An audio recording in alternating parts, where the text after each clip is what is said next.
My wife and I are humbled and overjoyed to be with you. Для моєї дружини і для мене дуже приємно бути з вами.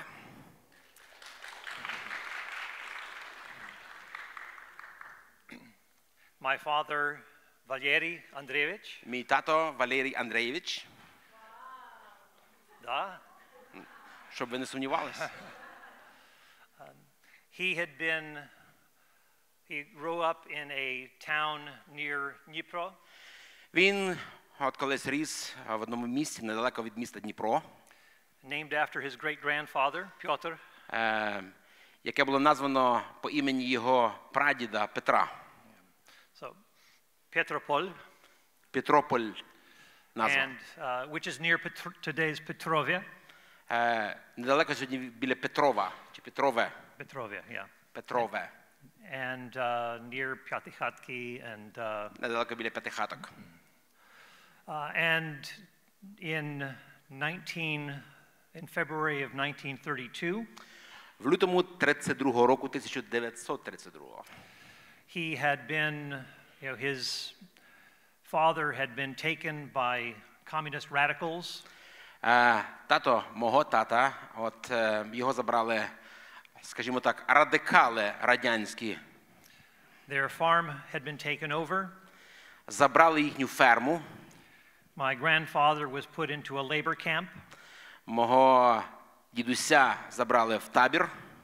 And my grandmother and uncle and father were removed to an abandoned village in the middle of winter.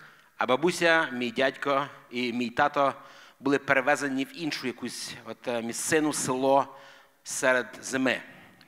My father would, as a young boy, would go and try to follow squirrels and mice to their nests in the middle of winter in order to find food to feed his family. Мій тато серед зими ходив, шукав гнізда, білок, птахів, щоб якось знайти собі їжу в ті складні часи. They would eat bark from trees. Вони їли кору з дерев. And my grandfather, within a year, in February 1933, мій дідусь через рік, в лютому 33-го року, would end up dying from symptoms of starvation. Помер через симптоми голодування. So during this terrible Holodomor. Ми говоримо про цей жахливий голодомор. And during my father was an artist and a poet. Мій тато, він був художником, він був поетом. He would later become a pastor. Він пізніше став пастором. And always had a deep love for the homeland in Ukraine. Він завжди з великою любов'ю ставився до своєї батьківщини, до землі, до України. He would paint pictures or draw sketches for us to tell us about where he lived. Він нерідко малював такі собі скетчі, такі собі малюночки, щоб пояснити нам, дітям, де він жив, та місцина, де вони проживали. And he was accepted at the National Art Academy here in Kyiv. Він зміг вступити в академію Art Academy. В Києві, академія мистецтва, я так розумію, тут в Києві. Where all the national painters would go. Де всі національні художники були. But his dreams were disappointed and the Second World War came to Ukraine. Але, звичайно, всі його мрії були розсіяні, тому що почалася Друга світова війна. And so he had to abandon that and eventually would be separated from his family. Прийшлося все залишити, бути далі розділеним своєю родиною. But during the Second World War became a follower of Jesus Christ. І під час чи в часи Другої світової війни він став послідовником Христа, мій тато. And everyone around him was succumbing to despair. Люди, які жили навколо нього, справді вони були у відчаї і в зневірі. And he just cried out to God to help him, that there must be, he said, God, if you are there, reach down to me. Але мій тато в ті часи, він просто до Господа взивав або кричав і сказав: Господь, ти потрібен мені. And the Lord filled his heart with peace. І Господь наповнив серце мого тата миром. And he would later be given the New Testament. Пізніше моєму тату хтось дав новий заповіт, Євангелія, Which confirmed the things that were in his heart. яке підтвердило ті речі, які він вже пережив в своєму серці. And he wanted to devote himself thereafter to becoming a preacher of the word. Він після цього вирішив присвятити своє життя, бути проповідником Слова Божого. And to shepherding God's people. І пасти Господніх овець. So my own roots here in the Ukraine. Через то так, як вже було сказано, мої коріння тут в Україні. We're surrounded by, through my father's life, through war and conflict. І от він проходив оці всі роки життя в війнах, конфліктах, всіх цих кризах. Таке було його життя. Many of the things that you all have experienced, not just in recent years. Ви багато всього, про що ми говоримо, пережили і переживаєте в ці останні роки. But has been very much a part of Ukrainian history. І, на жаль, то, про що ми говоримо, є частиною сьогоднішньої української історії. And it's a blessing to come here to live with you for a short time. Для мене благословення, справді, приїхати до вас, побути з вами, прожити з вами короткий час. To hear about the things that have been happening recently. Почути, побачити, що відбувається. To share in solidarity with you. Розділити якусь солідарність, якщо хочете, з вами. As brothers and sisters in Christ. З братами моїми і сестрами у Христі. And also as those who are on the who have been unjustly treated. З тими людьми поспілкуватися, до яких справді несправедливо можливо, життя і обставини відносяться прямо зараз. And this is why I have been invited to speak. Ось чому мене запросили до вас говорити з певною темою. To address the question of just war. Адресувати ось цю тему справедливої війни. And I do believe that Ukraine is indeed justified in responding to Russian aggression. Я справді сьогодні дивлюся і вірю, що Україна справедливо стоїть в агресії проти Росії.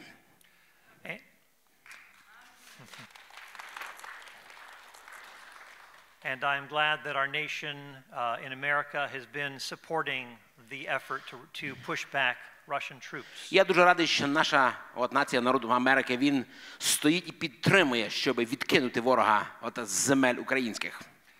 I know we serve the King of Kings and the Lord of Lords. Я знаю, що ми служимо царю царів і Богу богів, справді. And that our ultimate allegiance is to him. І наше перше, звичайно, і найбільше посвячення є нашому Господу. And there are some people I know from the Russian army who would rather abandon serving in the army than listening to Putin. І я сьогодні знаю людей, ми чуємо про людей, які в цих обставинах вони зрікаються своєї армії, вони зрікаються своїй клятві, і вибирають бути неслухняними, і не воювати за Путіна. Because they know that this is an unjust war that he is fighting. Тому що є там люди, які знають, що то, що він робить, це несправедлива війна тут в Україні. So as we work through some of this understanding of a just war, тому коли ми будемо сьогодні проходити і розбирати ось цю тему доктрини справедливої війни. Some of you may be wondering, well, how do I respond to this as a Christian? Дехто, можливо, думає, а як я маю до цього всього відноситись як християнин?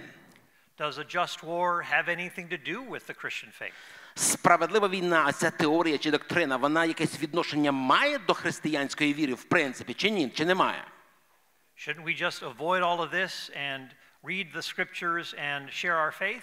Можливо, нам це все лишити десь там, збоку, в стороні, і служити церковним християнським життям, та й все.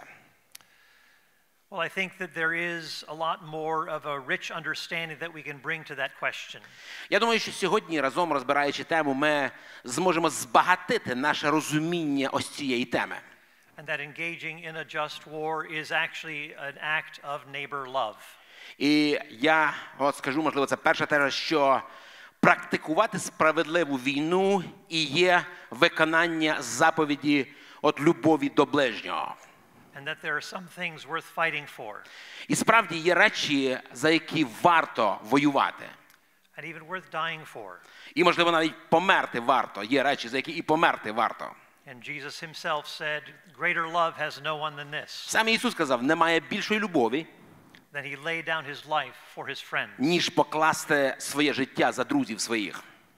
So even though war is an ugly thing, І хоча от війна – це справді щось страшне, it is not the ugliest of things, as one philosopher said. а як один філософ сказав, але це не найстрашніша річ, яка є. Війна – не найстрашніша річ. And so we want to examine that understanding. Тому ми хочемо сьогодні дослідити ось це розуміння, цю теорію, цю доктрину.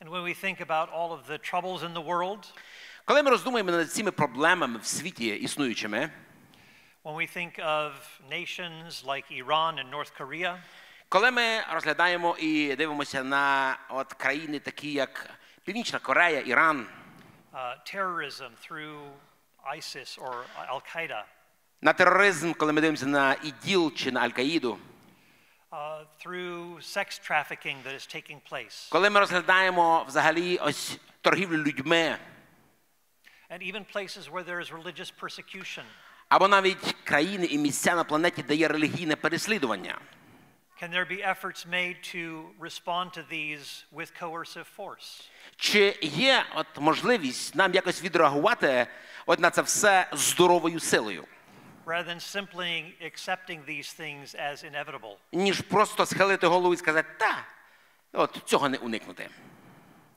And I think there are many things that are being done here in Ukraine Є багато речей сьогодні, які вже роблять, які відбуваються тут в Україні, that are important for helping to heal the souls of those who have been traumatized by war. які ви вже робите, от для того, щоб допомогти людям, які були травмовані війною. To offer aid and tutoring for children who have been displaced from their schools. Допомогти практичною допомогою, допомогти дітям, які от в школу ходити не можуть. In our own family, В нашій родині we have had a number of displaced relatives who have had to go to Austria. так сталося, що є члени сім'ї, які закінчили, чи які мали піти і поїхати в різні от частини планети, наприклад, в Австрію. And one of my sisters, Одна з моїх сестер, Лена, who lives in Austria, вона живе в Австрії. she has been helping to care for these Ukrainian refugees over this past year. Вона там, проживаючи, справді доклала зусиль, щоб допомогти українським біженцям. And we as a family have been trying to raise funds to help them, and also a cousin who is doing relief work here in Ukraine. А ми як родина намагаємося допомогти їй в цій праці, а також ще одному нашому родичу, який тут працює, допомагаючи нужденним. In fact, Lord willing, we'll be in Western Ukraine in a couple of days. Через пару днів от ми будемо в Західній Україні. And I look forward to, for the first time, meeting my cousin. І я вперше сподіваюся, буду мати можливість зустріти свого от двоюрідного брата чи троюрідного, Who has been doing a lot of relief work in Western Ukraine. який багато роботи сьогодні робить на Західній Україні. Brothers and sisters, Брати і сестри, we stand with you. ми стоїмо з вами.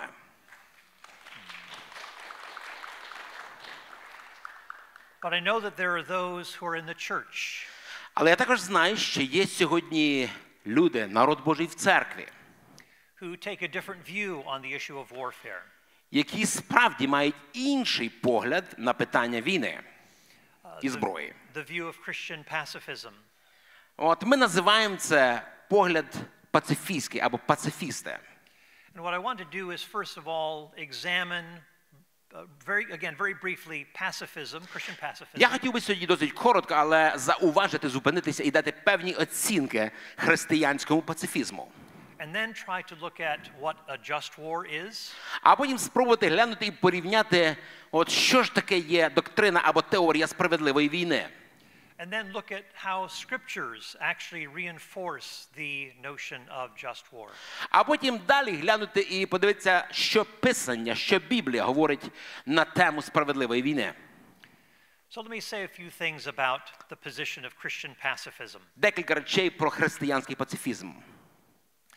The Christian pacifist will say that the taking of life in war is incompatible with the Christian life. Християнські пацифісти, вони говорять, що забирати життя або вбивати на війні іншу людську душу або людину неможливо. Це неправильно. That this is kind of a basic, a given that is common to all versions of Christian pacifism. Це несумісно. So when it comes, even though there is this refusal, however, Christian pacifists will often say, no, we still can do things in society. Такі люди, от яким тримають таку позицію, вони водночас кажуть, що в нас от є речі, які ми віруємо, ми все-таки практикуємо їх в суспільстві, інші речі. We can do good in the world. Ми можемо добро робити в суспільстві, в світі. We can engage in making peace where we can. Ми миротворці, ми там, де ми можемо, ми хочемо мир принести. Of praying for our enemies. Ми молимося за наших ворогів. And so it's also important, a third point to keep in mind about pacifism is this. І от наступний момент, який важливо нам зауважити, That pacifists say we're not just fulfilling a command that Jesus gave. вони кажуть, ми не тільки виконуємо заповідь «не вбий», яку Ісус нам залишив. To turn the other cheek. От, ми підставляємо іншу щоку. But also means to be an active follower of Jesus Christ and to become more Christ-like in our character. Ми намагаємося в житті нашому бути схожими на Ісуса, в характері, змінюватись, бути подібним до Нього. And one objection that the pacifists will make is that we shouldn't make a difference between the personal or the private and the public. І одну річ, яку зауважують пацифісти, вони кажуть, що we should not. We should not. Okay. It says we should not make any sort of differentiation between private and public. Ми не маємо права от поєднувати персональне і загальне, або персональне і публічне. And that to serve in the government is often going to be being at odds as a Christian disciple with being a Christian disciple. От і, наприклад, бути частиною от державної служби, це, в принципі, допустимо. Well, I want to examine these basic principles of pacifism. Знаєте, я хочу проекзаменувати деякі ось ці от тези, от, на яких стоїть християнський пацифізм. Just want to offer a few brief responses. Просто відреагувати от на ці заяви, які ми щойно почули. And as someone who holds to a just war, as I do, І ті, хто вірують в теорію або доктрину справедливої війни, як я, I appreciate the pacifistic emphasis on the importance of, peacemaking. Я справді ціню і, вдячний за позицію пацифістів бути миротворцями. Trying to find diplomatic solutions when possible. Шукати дипломатичні рішення там, де вони можливі. And to work together after war to bring healing. І працювати разом після війни, щоб принести зцілення і відновлення. But one problem with pacifism is that it fails to make an important distinction. Але одна велика проблема з пацифістами, що пацифісти не розділяють, не розділяють ось що. The pacifist does distinguish between shedding blood and shedding innocent blood. Пацифісти не розділяють між пролиттям крові і пролиттям невинної крові. Різні зовсім поняття. All of this becomes blurred under pacifism. В думках чи в тому, що вірують пацифісти, це все змішано, це все неясно, нероздільно. And we can also add to this that pacifists often don't know what to do with warfare in the Old Testament.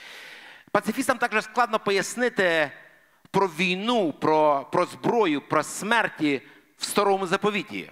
Вони не можуть пояснити це все в Старому Заповіті. And in the New Testament we see that the battles that God commanded to be fought by the Israelites. Вони не розпізнають ті битви в Старому Заповіті, які сам Бог наказав воювати чи проводити битви. Were to be a judgment on the Canaanites. Або де Бог проголошував сам суд над хананеями, наприклад. For their remarkable wickedness. За їхнє зло і беззаконня.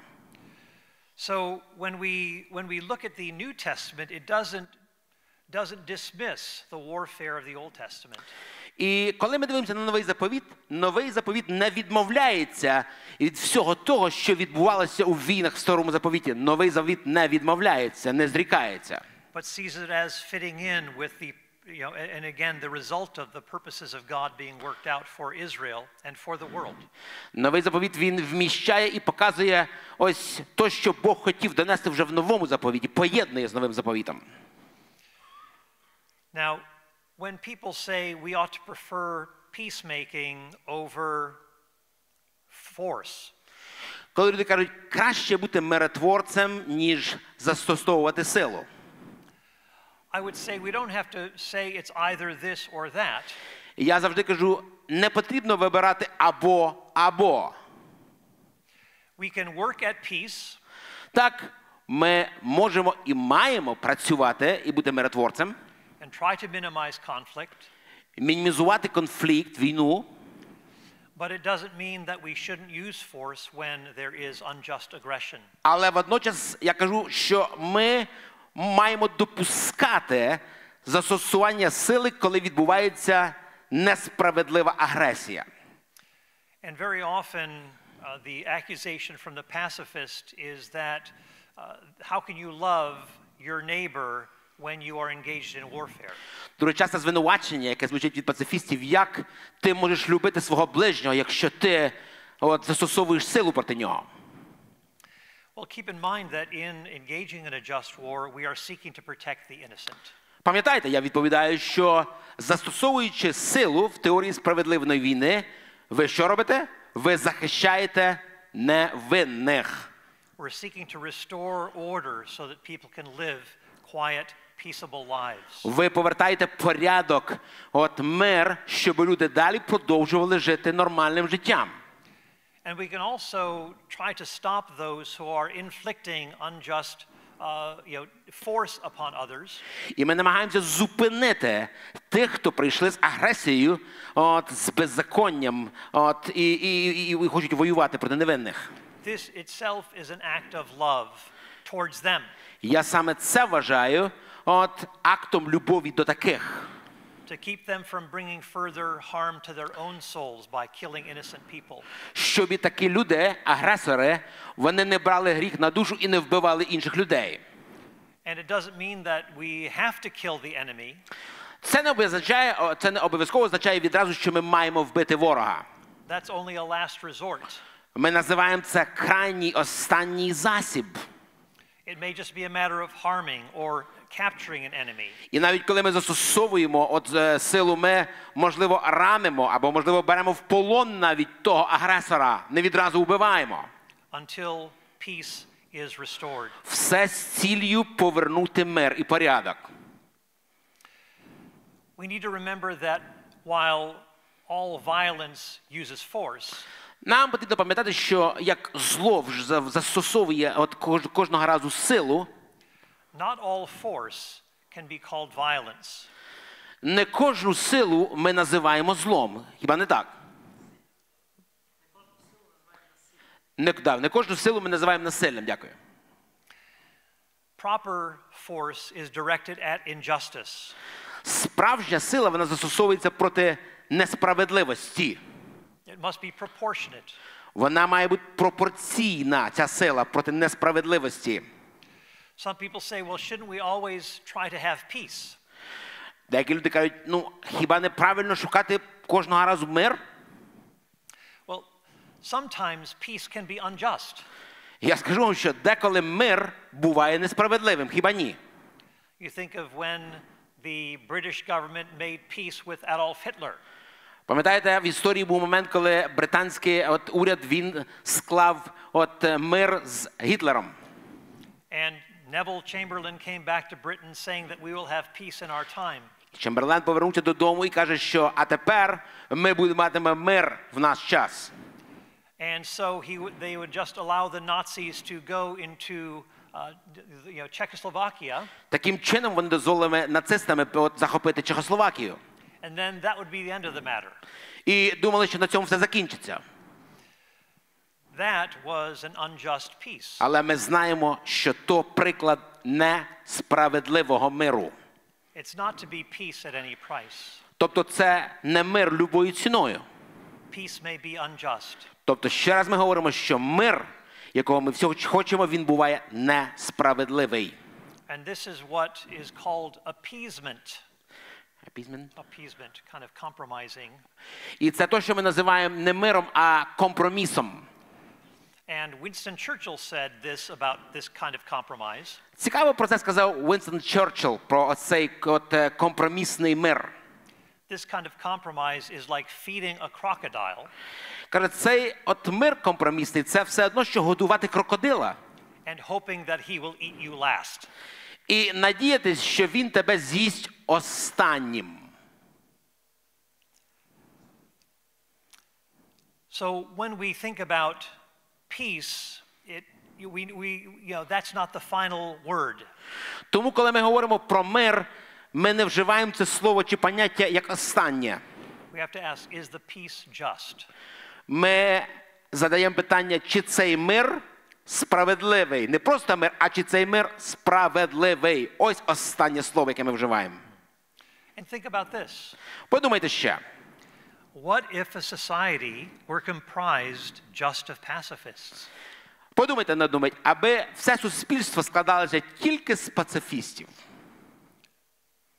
The Christian writer C.S. Lewis said they wouldn't remain pacifistic for long.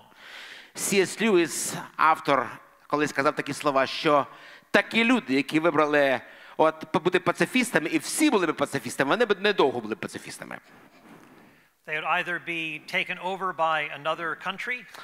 Таких пацифістів, аби б з'їли б інші країни або інші якісь агресори. Or they'd have to defend themselves. Або вони почали б захищатися. Or align themselves with a nation that could help them. Або принаймні б пішли б в якийсь договір з іншою країною, яка б їм допомогла. Ще варіант. And for 70 years in the American colonies, 70 років в американських колоніях there was a state, Pennsylvania, which was and pacifists were in charge of that state. У нас був штат Пенсильванія, і цікаво, що керівниками чи керівництвом цього штату Пенсильванія були пацифісти.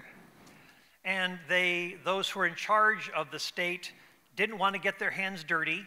І керівництво цього штату, вони ніколи не хотіли застосовувати силу чи там воювати.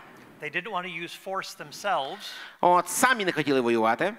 So in order to deal with criminals in that state, через те, щоб розбиратися якось і тримати кримінал весь в порядку, they hired Indians or others to try to keep the peace. Вони винаймали то індійців, то ще когось, щоб тримали в їхньому штаті порядок. So they let others do the messy work that they weren't willing to do. Іншими словами, вони іншим пропонували зробити всю брудну роботу замість того, щоб робити цю роботу самим. And when you think about even in how societies normally operate, і коли ми роздумуємо, навіть коли певні суспільства, як вони живуть, як вони діють сьогодні, and when you have money in the bank, коли в тебе є гроші в банку, as our brother Andre here knows, як наш брат Андрей знає, it requires force and sometimes people carrying a gun to keep that money safe. Брат Андрій знає, що для того, щоб навіть гроші зберегти, щоб не поцупив ніхто, то для цього використовують пістолет деколи, ні? And even the savings of pacifists in the bank. Використовують пістолет для того, щоб захистити гроші пацифістів. Як вам? And pacifists will probably call an emergency number to have police come and help them from a criminal who is in the neighborhood. Більш того, пацифісти, вони швиденько дзвонять по певному телефону, коли до них туди десь на вулицю чи в хату стукають рашисти. And more police in the United States we're seeing. Ми бачимо сьогодні в Америці, що все більше і більше поліцейських will have, they will be present in churches or in public schools. в школах і в церквах присутні під час навчання, під час служб. In order to protect innocent civilians. Для того, щоб захищати невинних цивільних людей, чи то в школі, чи в церкві. So when it comes to pacifism, I think that there are some problems with it, and we'll see more as we go along. Тому, коли ми глибше розглядаємо, що таке пацифізм, ми бачимо, що є речі, які не зв'язуються, не складаються, і ми більше такого побачимо, коли ми будемо розбирати більше. But let me say a little bit about just war and give a defense of it. Але водночас я хотів би трошки поговорити про справедливу війну і побачити, як вона діє. The English intellectual G.K. Chesterton said, британський інтелектуал Честертон, він сказав такі слова. He said, the true soldier fights. Він сказав, що істинний солдат, він воює Not because he hates what is in front of him. Не тому, що ненавидить того, хто перед ним. But because he loves what is behind him. А тому, що любить того, хто позаду нього. Not because he hates what is in front of him. Чуєте? Істинний солдат воює не тому, що він ненавидить ворога, який перед ним. But because he loves what is behind him. А тому, що він любить того, хто за його спиною. And that is a chief motivation within the just war defense. Це number one, це перша мотивація, яка стоїть за доктриною справедливої війни. To protect the innocent from unjust aggression. Захистити невинних проти беззаконників і проти агресора. Let me make a few preliminary comments before we talk about what a just war looks like. Я хотів би зробити декілька коментів таких попередніх, перш ніж ми далі заглибимося в теорію чи доктрину справедливої війни. It is not just Christians that have formulated the doctrine of just war. Я скажу вам, що це не християни тільки, або, можливо, не перші навіть, хто сформулювали вчення або доктрину справедливої війни. Various Greek thinkers developed some of these ideas. Деякі грецькі мислителі, вони розвили саму тему справедливої війни. And even in the East, in China, Confucianism early on had a just war understanding. І навіть на Сході конфуціанці в Китаї, вони прийшли з ідеєю, з думками про справедливу війну. They resemble each other. Вони дещо паралельно були схожими, ці ідеї різні. Even though there was no particular influence involved in these shared ideas. Хоча на жодна з цих, про кого ми вже сказали, вони не були пов'язані якимись паралельними впливами. We can talk about this as being part of general revelation of God. Ми можемо сказати, що доктрина справедливої війни, вона є загальним відкриттям, яке Бог дає людині. God gives to human beings a law written on their hearts. Тому що Бог дав людині закон, який написаний в його серці. As Romans 2 tells us. Римлянам 2 розділ нам про це говорить. And that we can know basic moral truths. І ми, основополагаючи моральні істини, знаємо. Because we've been made in the image of God. Тому що ми були зроблені, ми були створені в образі, в подобі Божій. Хіба ні? Now these principles of just war can be reinforced by Scripture. Звичайно, ці доктрини або принципи справедливої війни, вони не тільки в загальному розумінні, в відкритті Божому знаходяться, ми знаходимо, їх підкріпляє і Біблія. So this would be called special revelation. Коли ми заглядаємо в Біблію, ми кажемо, це особливе, це біблійне, це Боже відкриття тепер вже. So the believer has both general revelation and special revelation. Щоб віруюча людина мала і загальне відкриття, про яке я вже сказав, і особливе відкриття, тут з Біблії. But these basic principles are available for all human beings to ponder and reason about. І як я вже сказав, що ці загальні відкриття Божі, вони відкриті всім людям, які створені в образі, в подобі Божої. Just war thinking assumes that not all evil can be avoided. Теорія справедливої війни, вона говорить і думає, що не все зло можна уникнути. to let violence and aggression go unchecked. Говорить, що дозволити злу, беззаконню просто проходити не без виклику, без перевірки, без зупинки. Does not eliminate that evil. Не вирішує нічого, не зупиняє те зло, таке відношення. And it doesn't leave me unimplicated if I could do something about it, but don't. І залишає мене бездіючим чи без реакції на те, що я мав би відреагувати. I would maintain that just war is something that is a normative position for all people. Я переконаний, що доктрина справедливої війни – це нормативна позиція або вірування для всіх людей. So there's not just one standard for the Christian and another standard for other people. Це не то, що один стандарт це для віруючих, а для інших це якийсь інший стандарт. Even though the Christian can be reinforced by the understanding of what it means to love our neighbor. Хоча ми християни, через Біблію ми отримуємо додаткове біблійне відкриття, що означає любити ближнього. Of remembering that all people are made in the image of God. Пам'ятати, що всі люди були створені в образі, в подобі Божій. And also remembering that human beings are fallen and sometimes we make imperfect judgments. І також пам'ятати, що ми люди, ми падші, без Бога, ми в гріхі народжені, і ми можемо діяти так. So a just war theory doesn't try to justify war. Тобто, справедлива війна, доктрина справедлива війна, вона не оправдовує війну, ні. And it limits warfare when there is unjust aggression. Вона адресує, вона зупиняє війну чи ось несправедливу агресію. Also, just war theory assumes that individual citizens don't have the right to take up arms themselves. Також теорія справедливої війни, вона говорить, що звичайний громадянин з своєї волі, він не має влади і права брати зброю в руки просто на свій розсуд.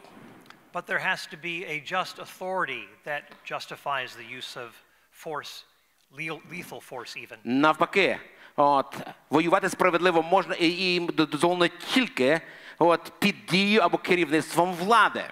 And as we read in Romans 13, God has entrusted the government. Ми читаємо Римлянам 13 розділі, що Бог, він дав всяку владу. To preserve a peaceful and just order. Для того, щоб вести життя тихе і без всякого мятежу. And that doesn't mean that all governments are doing the job that God commands them to do. Звичайно, це не означає, що всі уряди в світі сьогодні, вони добре виконують оцю роботу, яку Бог їм дав, яку наказав їм робити. As we see with Putin. Ми сьогодні бачимо Путіна. But we do see that there is an important that when the government is doing its job. Але ми бачимо, що ті уряди, ті держави, які роблять добре ось цю роботу, яку їм Бог дав. That it will be preserving the peace. Тобто зберігати мир. It will be punishing the guilty. Карати зло. And protecting the innocent. І захищати невинного. Це задача кожної влади. So that when government is doing its job that God ordains, that is good for society. І коли уряд робить роботу ось цю, яку ми сказали, ці три речі, таке суспільство проживає в безпеці, в процвітанні. So with those preliminaries in mind, тому, розглянувши ці попередні думки, what are some criteria for a just war? Які критерії, які определяють ось цю справедливу війну, доктрину справедливої війни? Well, there are some things to keep in mind before war is embarked upon. Є деякі істини важливі, які ми маємо сказати і тримати десь в голові до того, як починається війна. What is to be done during war? Є істини або позиції справедливої війни, доктрини, які ми маємо пам'ятати під час війни. And what is to be done after war? А інші істини, які ми маємо тримати в себе в голові і практикувати після війни. And just war begins with, first of all, a just cause. Справедлива війна, перш за все, починається з чого? Справедливої причини. Причина має бути справедлива для війни. That it condemns all unprovoked aggression. Тобто, коли ми не дозволяємо собі воювати проти когось, коли є неспровокована агресія. That wars fought in self-defense and protection are morally legitimate. Коли ми воюємо, захищаючи себе, законно захищаючи. There also has to be not only a just cause, but a just intent. Має бути не тільки справедлива причина, має бути справедливий намір. The goal is not revenge. Ми сказали, це не відплатити, це не месть, як буде українською. Не помста, так. It's not for conquest. Це не завоювання. It's not for economic gain. Це не якісь економічні причини. It's not for ideological supremacy. Це не якась ідеологічна зверхність. But it is ultimately the intent should be to secure a just peace for friend and foe alike. А тільки повернути справедливий мир народу. I think of Germany during the Second World War. Я пригадую ті події, які були в Німеччині під час Другої світової війни. Rather than just leaving an enemy that was devastated, замість того, щоб залишити ворога просто зруйнованим, there were efforts to build bridges and to make peace after the war and to bring healing between the nations. Були зроблені кроки для того, щоб відновити мир, якісь мости збудувати, щоб повернути Німеччину до життя. So greater good than harm should result from war. Тобто ціль в кінці кінців була зупинити зло і відбудувати, повернути назад до норми суспільства. A third aspect of just war Третій аспект справедливої війни is that there has to be a lawful declaration законне оголошення.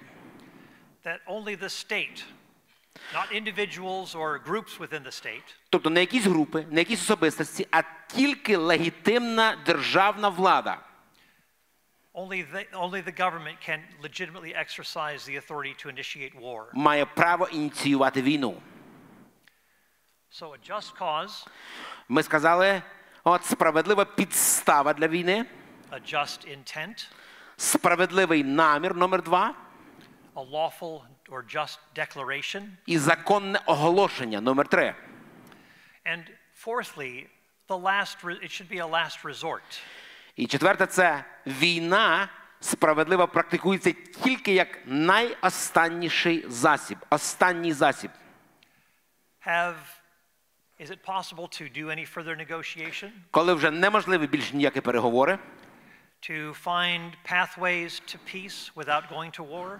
Судові справи, компроміси. To maybe settle disputes through diplomacy? Коли неможлива вже дипломатія. Are there ways that we can avoid force before going to war? Ми задаємо питання, чи є якісь можливості уникнути війни, перш ніж ми використовуємо цей останній засіб.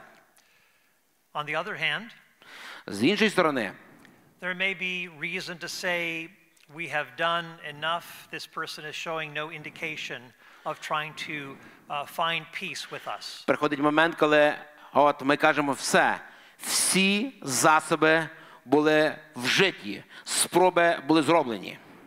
Negotiation becomes impossible. Перемовини вже неможливі. So those are certain things that we think about before going to war. Ось ці певні речі ми обговорюємо, важливо пам'ятати до початку вживання сили або справедливої війни. Obviously, if there is unjust aggression, звичайно, коли ми бачимо несправедливу агресію, then the state that has been invaded has a right to respond and declare war. Країна, яку незаконно завойовують, вона має повне право захищатися і оголошувати справедливу війну. Well, what do we do during war? Наступне питання, що ми робимо під час війни, в контексті доктрини справедливої війни? Well, first of all, there should be the immunity of non-combatants. Номер 1. Під час доктрини чи практики справедливої війни ми маємо пам'ятати, що є імунітет мирних жителів. Innocent civilians or medics, they should be Мирні exempt цивільні, from, медики. they should be protected from any sort of fight, from any warfare. Це люди, яких війна має не зачепити. It doesn't mean that there are no accidental deaths in a just war. Звичайно, це не означає, що війна не зачепить і цих цивільних, медиків, інших людей, які мають залишитися живими, цілими. Some non-combatants may die. Звичайно, під час війни помирають і цивільні. But that is not the goal. Але ці люди не є ціллю справедливої війни. The goal is to direct the warfare against the combatants. Теорія чи доктрина справедливої війни, вона вживається тільки проти завойовника, проти агресора. So in addition to keeping the non-combatants in mind, говорячи про того, що є мирні, оці цивільні, яких ми не чіпаємо під час війни, another criterion during war is that there should be limited objectives. ще одна критерія під час війни в доктрині справедливої війни – це обмежені цілі. Since the goal of a just war is to restore a fair peace, так як доктрина справедливої війни і її ціль – це принести мир, а не руйнування. It doesn't mean destroying entirely the enemy's population. В цій доктрині справедливої війни не дозволено руйнувати народ, вбивати людей. Or totally ruining its economy. Або економіку. As far as you can go to secure that peace, that's as far as you should go.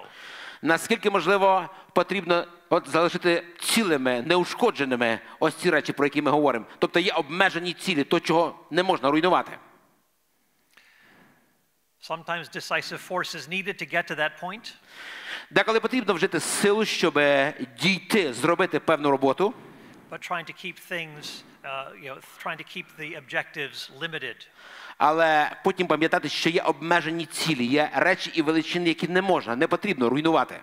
Also, the means that we use should also be limited or proportionate. Також ми говоримо, що мають бути обмежені або пропорційні засоби, або сила має бути обмежена і пропорційна. So what is the sufficient force that is necessary to accomplish these objectives? Тобто ми говоримо, яку застосувати потрібно силу, щоб просто принести мир і не більше. What is needed to repel aggression? Що потрібно, щоб зупинити агресора? What is needed to deter future attacks? Що потрібно, щоб зупинити наступні атаки? So sufficient doesn't mean that it's going to be utter devastation for Тобто the обмежені, а opponent. пропорційні – це означає повне знищення ворога. So during the war, it should be the immunity of non-combatants. Ми сказали вже, що під час війни мають залишатися неушкодженими мирні жителі. It should be limited objectives to restore peace. Має практикуватися обмежені цілі для того, щоб просто повернути мир. And it should use the means proportionate to accomplish that goal through the use of military force. Маємо пам'ятати, що є обмежені, а пропорційні засоби, зброя і сила, яку можна вживати в доктрині справедливої війни. What then to do after war? І третє, про що ми говоримо, що ми маємо робити після війни, говорячи в контексті справедливої війни. Once there is a surrender or a truce. Say it again?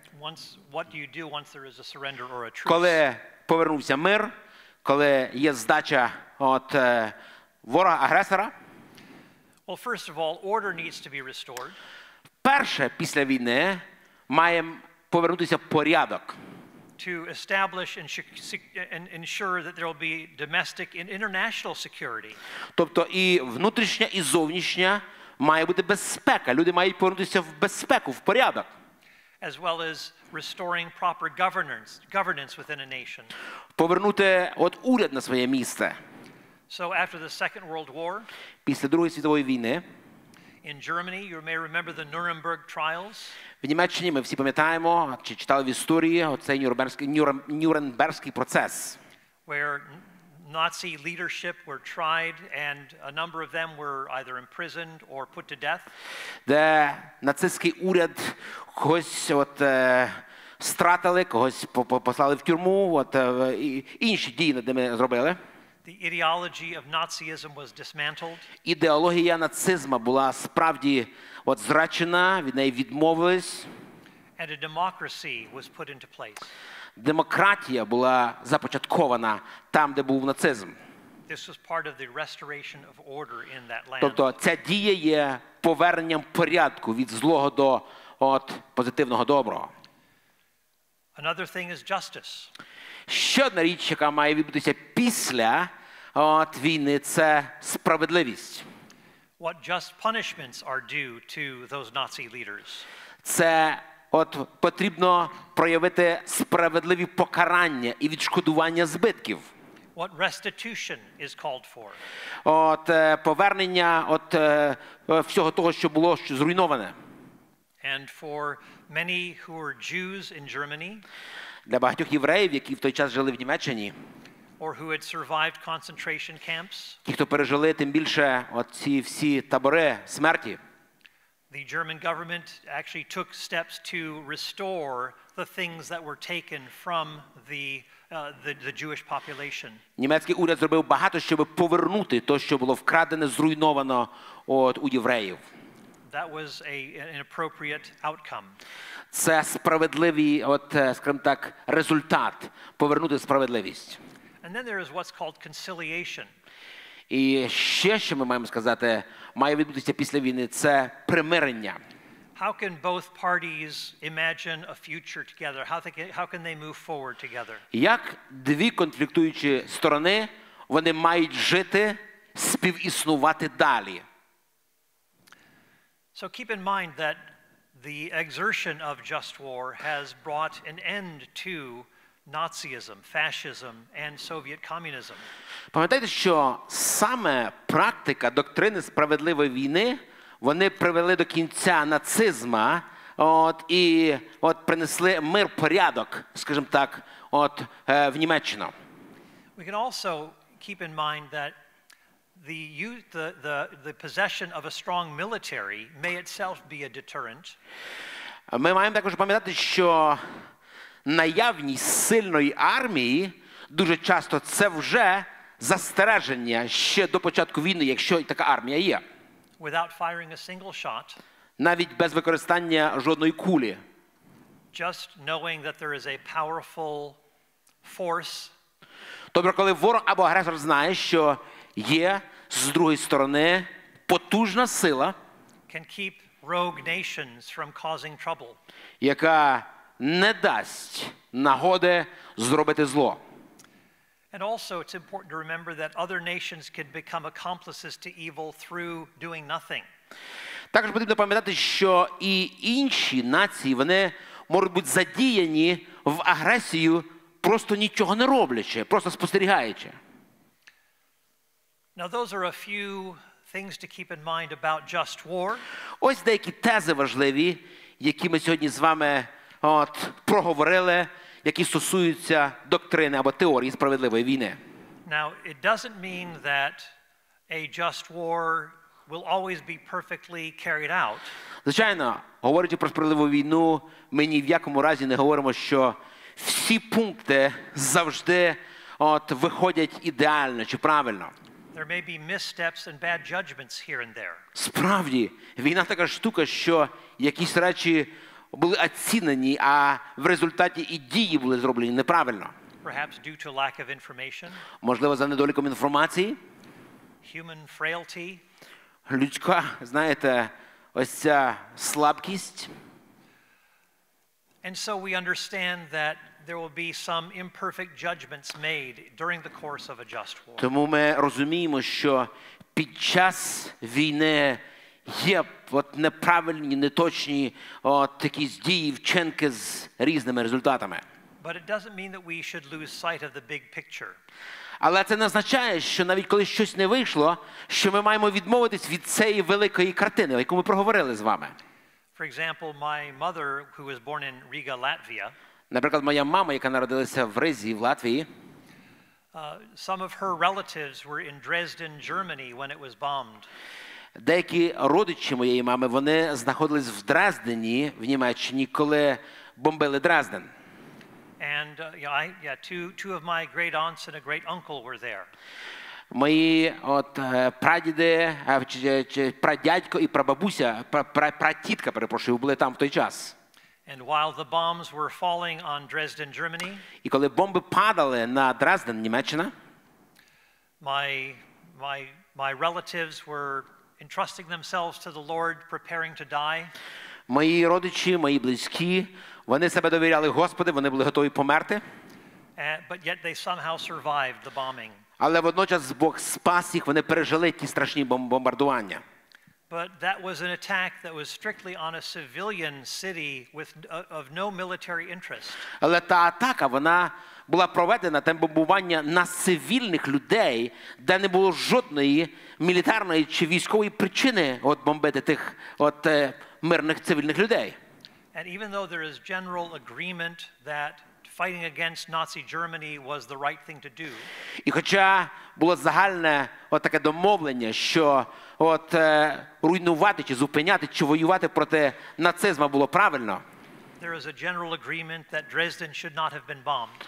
Водночас було домовлення, що Дрезден бомбити цивільний, просто неправильно.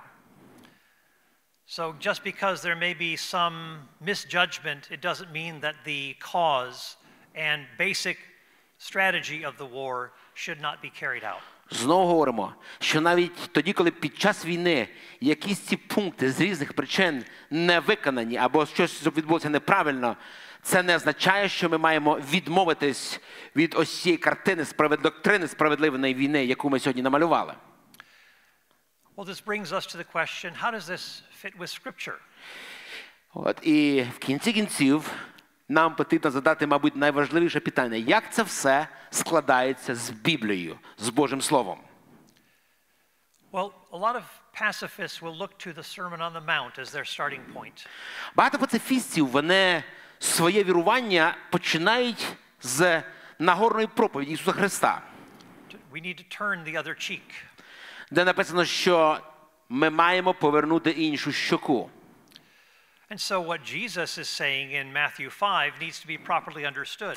Але нам потрібно справді розібрати в деталях, що Ісус справді говорив в 5 розділі Євангелія від Матвія. Jesus said, "You have heard it said." Там написано: "Ви чули, що сказано: An eye for an eye and a tooth for a tooth." Око за око і зуб за зуб. Now, what Jesus was doing was not speaking against the law of Moses. Ми маємо зрозуміти, що в цьому випадку Ісус не говорив проти закона Моїсея нічого. The Old Testament, eye for an eye and a tooth for a tooth, was a matter of judicial judgments. Старозавітній закон, око за око і зуб за зуб, це був частиною закона Моїсея. The punishment should fit the crime. Тобто, що покарання мало відповідати чому? Злочину. But in Jesus' day, this text was being used to justify getting back at your own personal enemy. А в часи Христа дехто намагався використати цей закон, щоб вжити цей закон проти особистого ворога. And of course, what Jesus was trying to stop is a certain danger. І що Ісус намагався сказати в цьому контексті? Він намагався зупинити певні небезпеки. A kind of vicious cycle that is created. Знаєте, ось той таке зле коло, яке хотіли створити люди.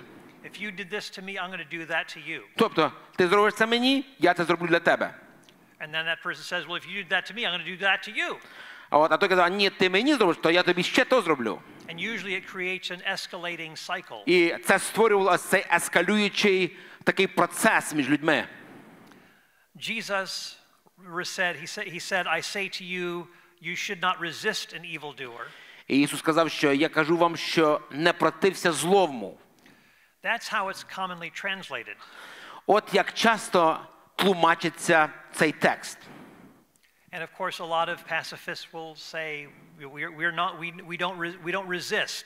No, we're not resisting evil people. І пацифісти часто кажуть, ні, ми злу не противимось, ми агресору не противимось, не можна, ось на цьому тексті базуючись. But did Jesus resist evil people? Але я задаю питання, сам Ісус, Він протистояв злим людям і злу чи ні? All the time. Відповідь: постійно протистояв і адресував зло Ісус. He opposed religious leaders. Він протистояв релігійним лідерам беззаконним. He turned over tables in the temple. Він в храмі столи перевертав, коли бачив беззаконня, несправедливість. Made a whip, drove out money changers. Він брав того батога і виганяв тих мінял з храма, які там не мали бути. He didn't allow merchants to enter the temple. Він не дозволяв цим ділкам приходити в храм і там свій бізнес робити. And Jesus said that they had turned this house of prayer. І він каже, Ісус в кінці: ви з дому молитву, що ви з нього зробили? Which is right in the area where the Gentiles were supposed to pray. Там, де мали молитися язичники, ви зробили дом торговлі там. Rather than the Gentiles being able to pray there, замість того, щоб язичники погани приходили і молилися в тій частині храму, this became a center for commerce and Jewish nationalism. ви зробили там обміни, ви зробили торговлю, ви зробили бізнес там. But what Jesus is really saying when he's talking about not resisting, але справді, що ж казав Ісус, коли Він казав, щоб не противилися злому? Що Він мав на увазі? Is really a matter of not returning evil for evil. Він говорив, що ми не маємо права платити злом за зло. The apostle Paul picks up on this in Romans 12. Апостол Павло цю думку продовжує Римлянам в 12 розділі. He says, never pay back evil for evil. Римлянам 12:17 каже: не платіть нікому злом за зло. Do not be overcome by evil. Дбайте про добре перед усіма людьми. But overcome evil with good. Не будьте переможені злом, але перемагайте зло добром. Так говорить апостол Павло. And that verse that Jesus was speaking in the Sermon on the Mount. І ось той текст 5 розділу Матвія, який Ісус проголосив в проповіді на горі на Оливній. Should better be translated, do not resist by evil means. Правильно було б перекласти: не плати, do not resist evil Do not means. resist by evil means. Не відплачуй злими або нечестивими засобами. От як точно було би висловити ось той текст. Or do not retaliate by evil means. Не відплачуй злими або нечестивими засобами. Really throughout that portion of the Sermon on the Mount, Jesus is saying, навіть там в тій проповіді на горі, don't respond by evil means when evil is done to you. ми читаємо: не плати злом за зло, так як хтось робить тобі. By the way, that doesn't include responding to unjust aggression when your nation has been attacked. До речі, це не стосується випадку, коли несправедливо агресор приходить як до вас в Україну і приносить агресію в ваш народ.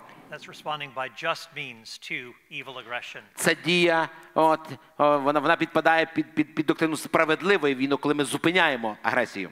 So Jesus says, if someone strikes you on the cheek, Ісус каже: якщо хтось тебе вдарить по одній щоці, if someone wants to sue you, якщо хтось хоче тебе в суд потягти, if someone wants to take your coat, хтось хоче взяти в тебе сорочку, if someone forces you to go 1 mile, або хто силує тебе пройти з тобою милю одну, Jesus is saying, he's saying these are scenarios when people are abusing power.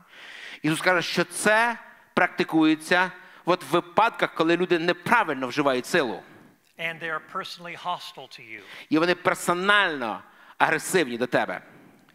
So let's just briefly look at those. Давайте ми подивимося на такі випадки. When someone strikes you on the cheek. Коли хтось тебе б'є по щоці. An important thing to remember is this. Дуже важливо пам'ятати в таких випадках. This is a personal insult and not an act of violence. Увага! Це персональна образа, а не є актом агресії. Є різниця. To strike someone on the cheek was to insult that person. Вдарити когось по щоці – це принизити особу. And Jesus says, if someone personally insults you, be willing to take another insult. І Ісус говорить, коли тебе хтось персонально принизив, вдаривши по щоці, приймай. There are a number of Old Testament passages that tell us about how striking someone on the cheek is a personal humiliation or insult. Є ряд старозавітніх текстів, які показують нам, що ось саме удар по щоці – це було персональне приниження. Job 16:10 Йов 16:10 говорить нам такі слова. says, people open their mouths to jeer at me, to mock me. Вони пащі свої роззявляють на мене, They strike my cheek in scorn. б'ють ганебно по щокам мене.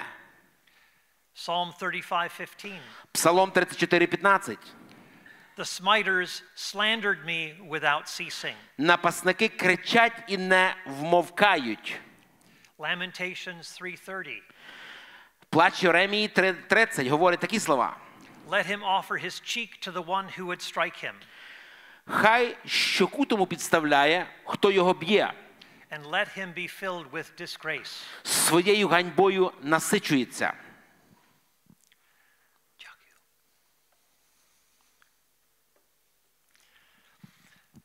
You see the parallel of striking. Тобто ми прослідковуємо паралель ось цього удара, приниження. That goes along with humiliation or insult. Яке прослідковується як паралель до приниження іншої особи.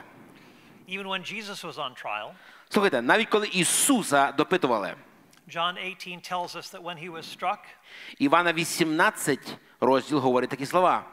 On the cheek, Ісуса самого вдарили по щоці. Jesus wanted to know why he was being struck. Що відбулося? Ісус хотів знати в цей момент, за що його вдарили по щоці. Принизили, тобто. Because he had done nothing wrong. Тому що він нічого злого не зробив. What about those other things that Jesus is saying in that passage? Як стосовно інших речей, які Ісус проговорив от в тому контексті, в тому тексті? How can we go the second mile, as it were, as disciples of Jesus Christ? Як практично ми можемо пройти ще одну милю, якщо нас попросили? In response to people who abuse their power? Говорячи про людей, які зловживають своєю силою чи владою. Maybe in our workplace? Можливо, в нас на роботі. Maybe someone who is unkind to us in our neighborhood? Можливо, хтось сусід, хто з нами, несправедливий. Well, this is what it looks like. Ось на що би це було схоже. Jesus says, if someone strikes you on the right cheek, І Ісус каже, якщо тебе хтось вдарить в праву щоку, be willing to take another insult. підстав йому і другу. If someone wants to take you to court and take your coat, Хто хоче тебе позивати і забрати сорочку твою, give him your cloak as well. увага, віддай йому і плаща його. Jesus is saying, be willing to part with what may even be legally yours. Іншими словами, будь готовий поділитися, віддати то, що законно твоє. Будь готовий. Remember when Jesus in the Gospel of Luke was asked to solve a dispute between two brothers? Пам'ятаєте випадок, коли в Євангелії від Луки до Ісуса прийшло двоє братів, щоб він вирішив між ними той спір?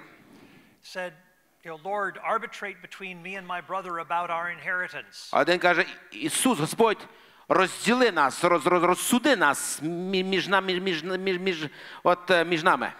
And Jesus warned them about greed and lack of contentment. Цікаво відповів Ісус, він їх попередив проти жадібності і щоб вони не були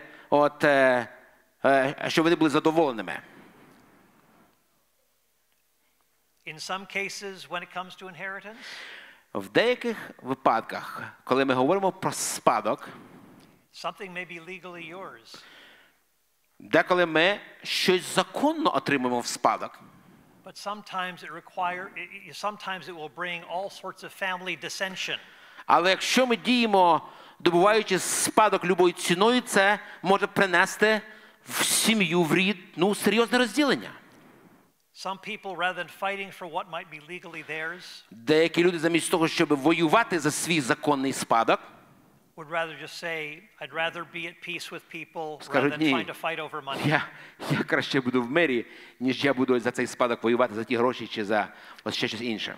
There may be times when we just say, just let go of what may be legally ours. Є моменти, коли ми просто відпускаємо і віддаємо то, що законне наше. What if someone forces you to go 1 mile? Jesus says, go another mile. Коли Ісус каже, тебе попросить хтось пройти 1 милю, з ним пройди 2 милі.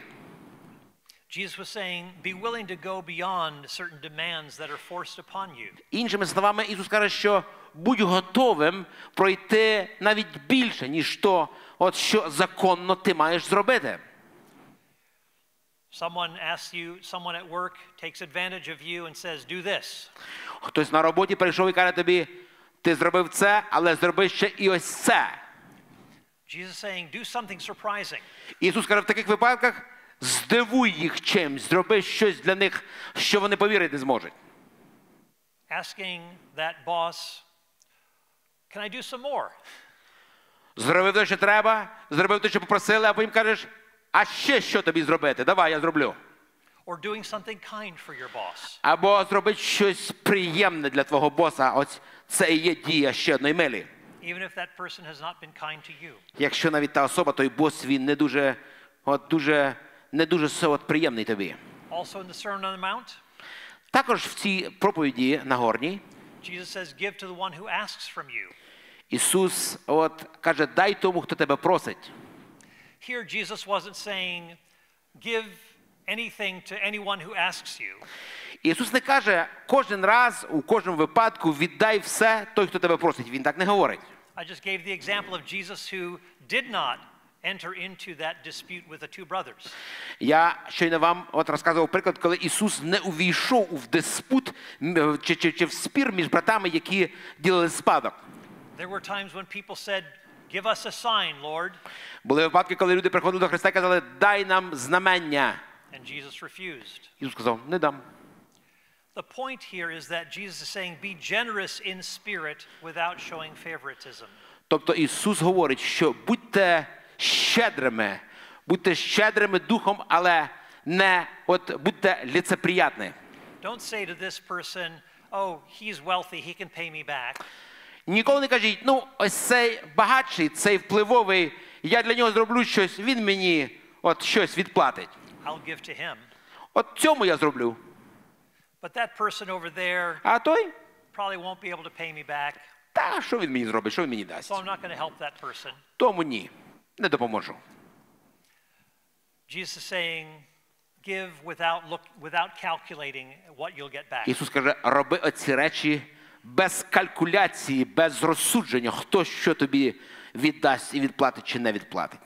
Now, even though Jesus is not speaking about issues of warfare, but simply about personal issues, Хоча всі ці випадки ми не говоримо прямо в контексті війни, це якісь персональні речі, персональні між людьми конфлікти, ж так? we still need to understand that it is not easy to do these things. Ми повинні розуміти, що і ці речі між людьми, між персонами, вони не завжди прості для виконання. But just as God came into this world to make his enemies into friends, Але так і Христос, який прийшов в цей світ, щоб придбати своїх ворогів. that is the kind of peacemaking that God calls us to in our own personal relationships. До такого ж самого миротворця Бог кличе і тебе, і мене, яким він сам був і нас навчає. And we want to carry that spirit over into diplomatic relationships, relations between nations, to try to build peace where we can.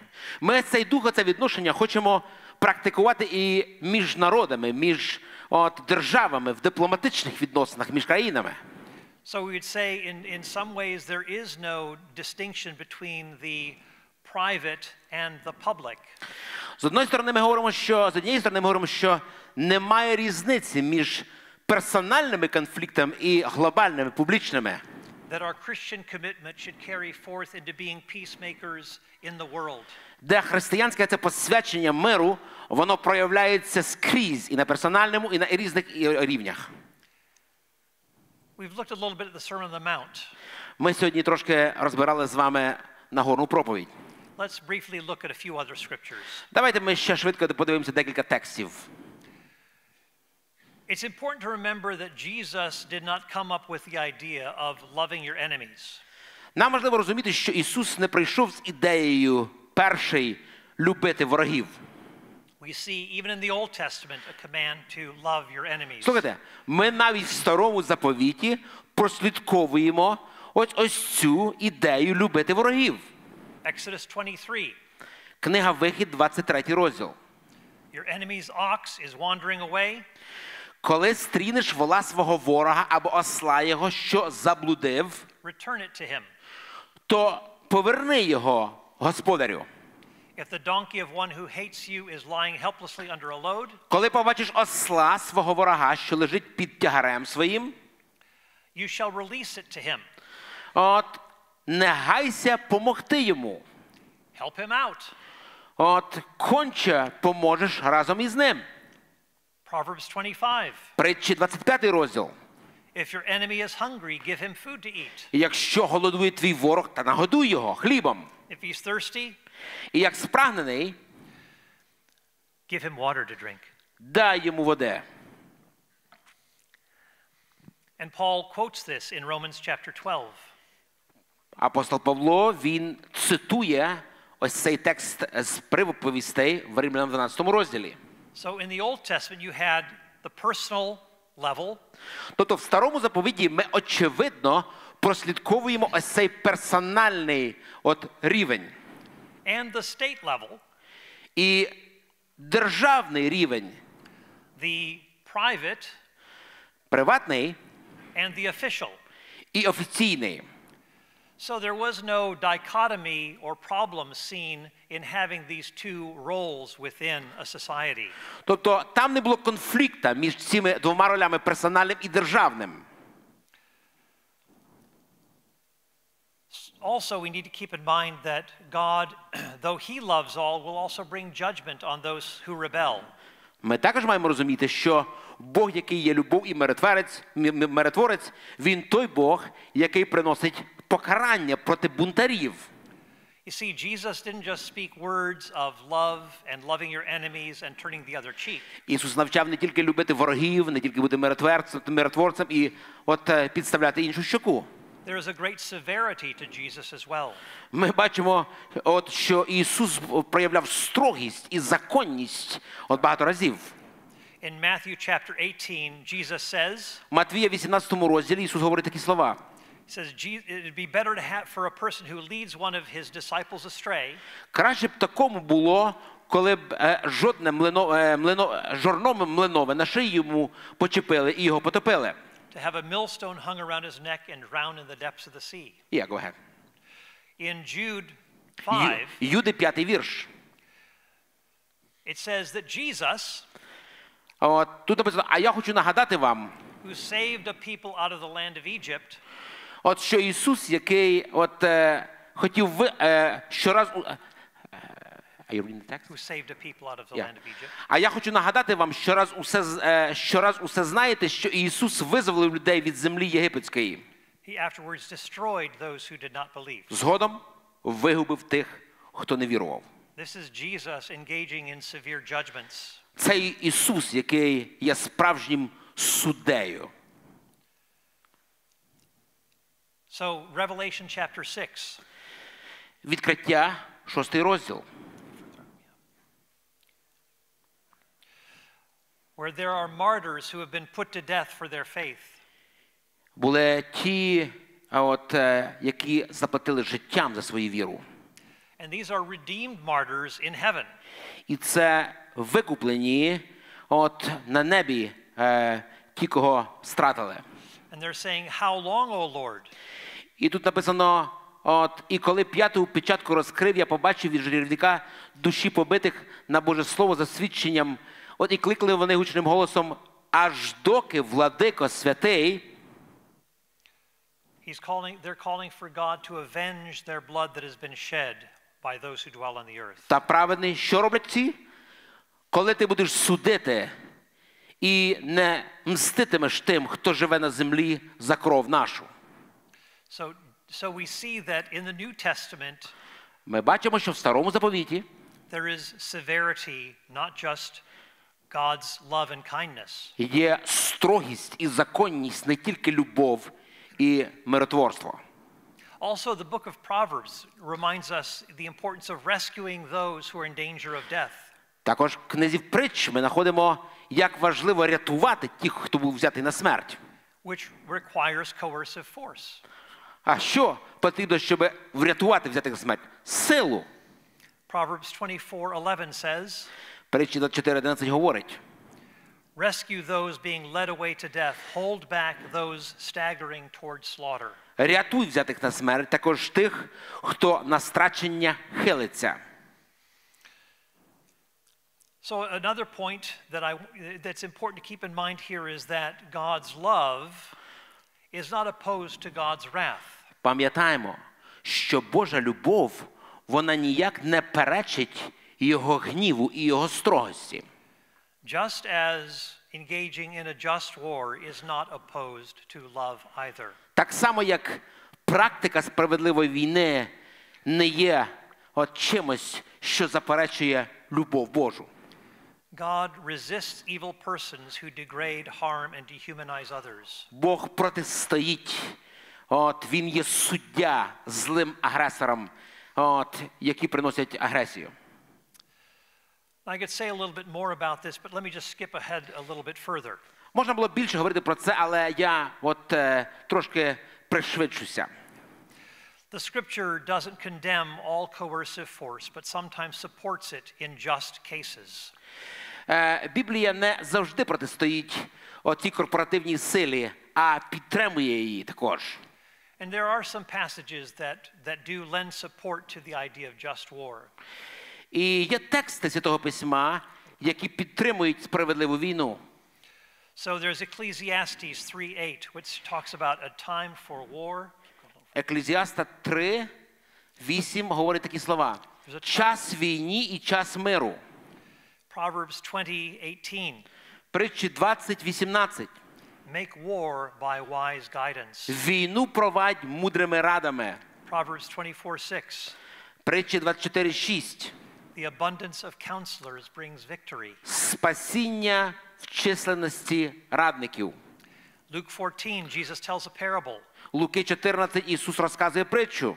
About a king who counts the cost before going to war. Про царя, який він підраховує розтрати перш ніж піде на війну. Another point about the New Testament is this. Ще один важливий момент в Новому Заповіті ось в чому. That soldiers in the New Testament are often portrayed as honorable people. Солдати в Новому Заповіті, вони виявляються чи представляються нам як поважні люди. They're not told to repent of being soldierly. Ніде Ісус не каже, що ви покайтеся, солдати всі, бо ви грішники. But rather, they are often seen as virtuous and pious, and it seems like they're doing a good thing for society. Вони називаються доброчесними, побожними та корисними людьми в своєму суспільстві. Так Біблія про них відгукується. And even though Jesus spent time with tax gatherers, prostitutes, soldiers, хоча Ісус проводив різні, скажімо так, мав різні спільноти з солдатами, з блудницями, з релігійними людьми. he didn't treat soldiering and prostitution on the same level. Він не відносився до блудниць і до солдатів на одному рівні. And neither does the apostle Paul. Так само являє і виказує і Павло, той самий принцип. Paul often uses imagery of soldiering as a way of understanding Christian discipleship. Апостол Павло багато разів вживає образи солдата, війська, війни, щоб нанести ті чи інші біблійні істини. Images that he would not use of people engaged in prostitution. Павло не вживає якісь принципи, якісь картинки з життя або з обіходу якогось блудниці. In 1 Corinthians 9 he says, who at any time serves as a soldier at his own expense. 1 Коринтян 9:7 говорить, хто коштом своїм служить у війську. In 2 Timothy 2 he says, 2 Тимофія 2 Павло говорить, no soldier in active service entangles himself in the affairs of everyday life. бо жоден вояк не в'яжеться в справи життя. so that he may please the one who enlisted him as a soldier. Аби догодити тому, хто військо збирає. If soldiering were inherently negative, it's very strange that Paul uses this in such a positive way to encourage us in our Christian discipleship. Якщо би солдат чи образ солдата був би чимсь негативним або чимсь неприйнятним, ніколи би апостол Павло не вживав цей образ знову і знову навчати нас тим чи іншим істинам. And we've also already seen how the New Testament takes a view on government. Ми вже говорили про те, як новий заповіт відноситься до уряду, до держави. Now, there are three institutions that God has ordained. Є три інститута, які заповідав сам Бог. Marriage, шлюб, the church, церква and government. І уряд. Now, I'm sure we all know, let's take marriage for an example.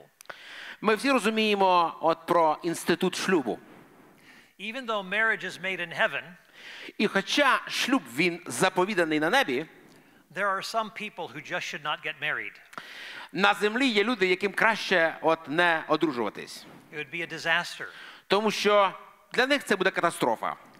And even though government is made in heaven for human beings, так само, хоча і уряди, вони започатковані на небі для людей тут на землі, not every government is blessed by God.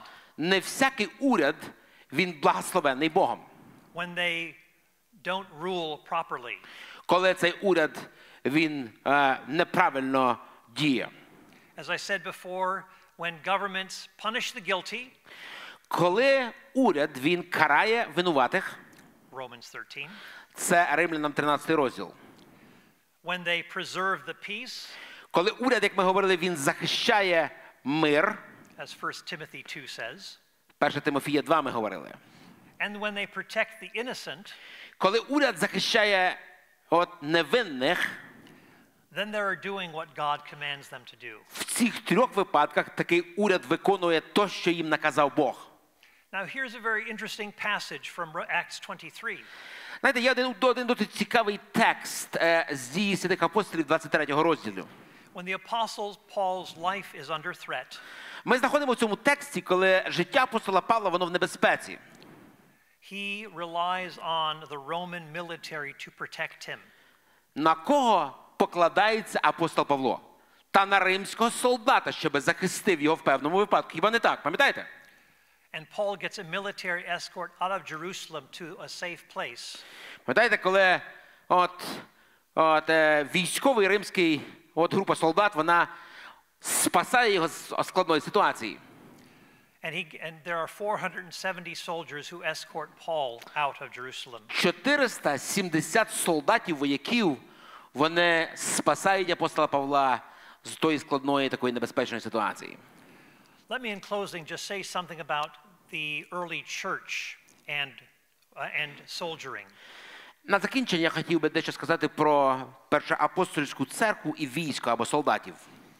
The New Testament we've seen is not obviously pacifistic.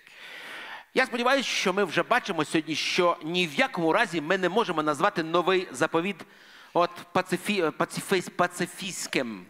Do you remember that place I just mentioned this Jesus when he talks about needing to get a sword to protect yourself because the disciples are going to be persecuted? Пам'ятаєте, Ісус сказав вже в кінці Євангелія від Івана, що тепер візьміть, продайте то і собі що купіть меч. And the disciple said, "Look, Lord, here are two swords." А учень говорить, ось тут дивись, Ісус, є два меча.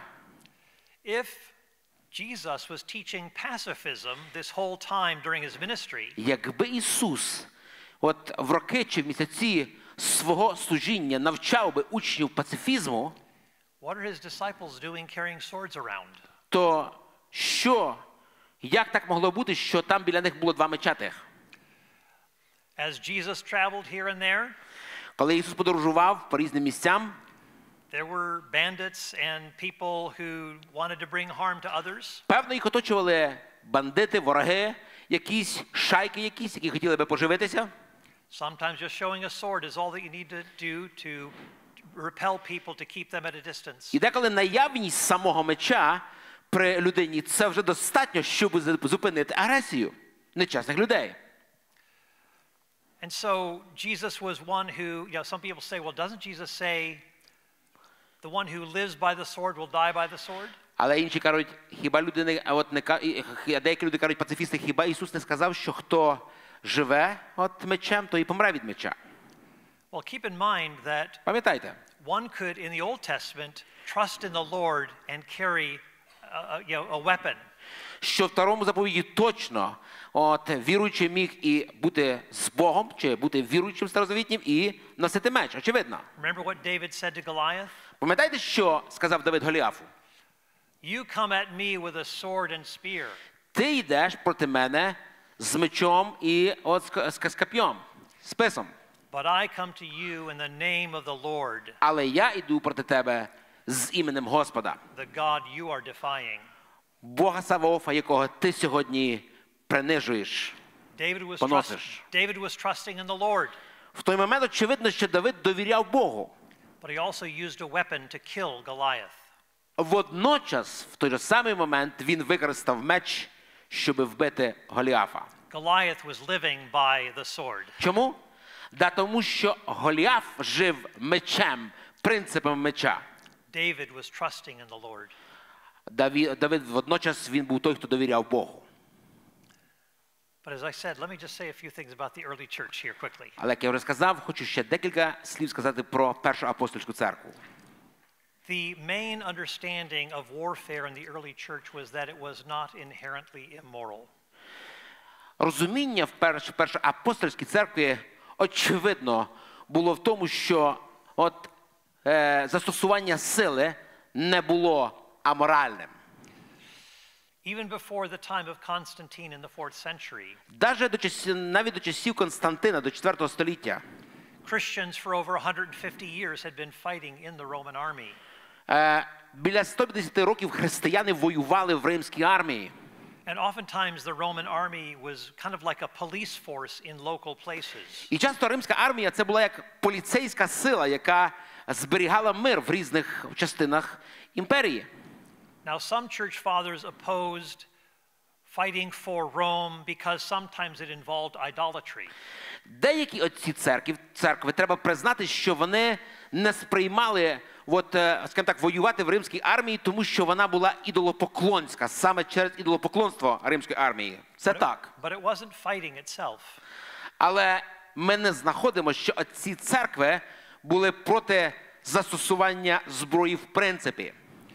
One church father, Clement of Alexandria, один з отців церкви Климент Олександрії, was very positive about soldiering.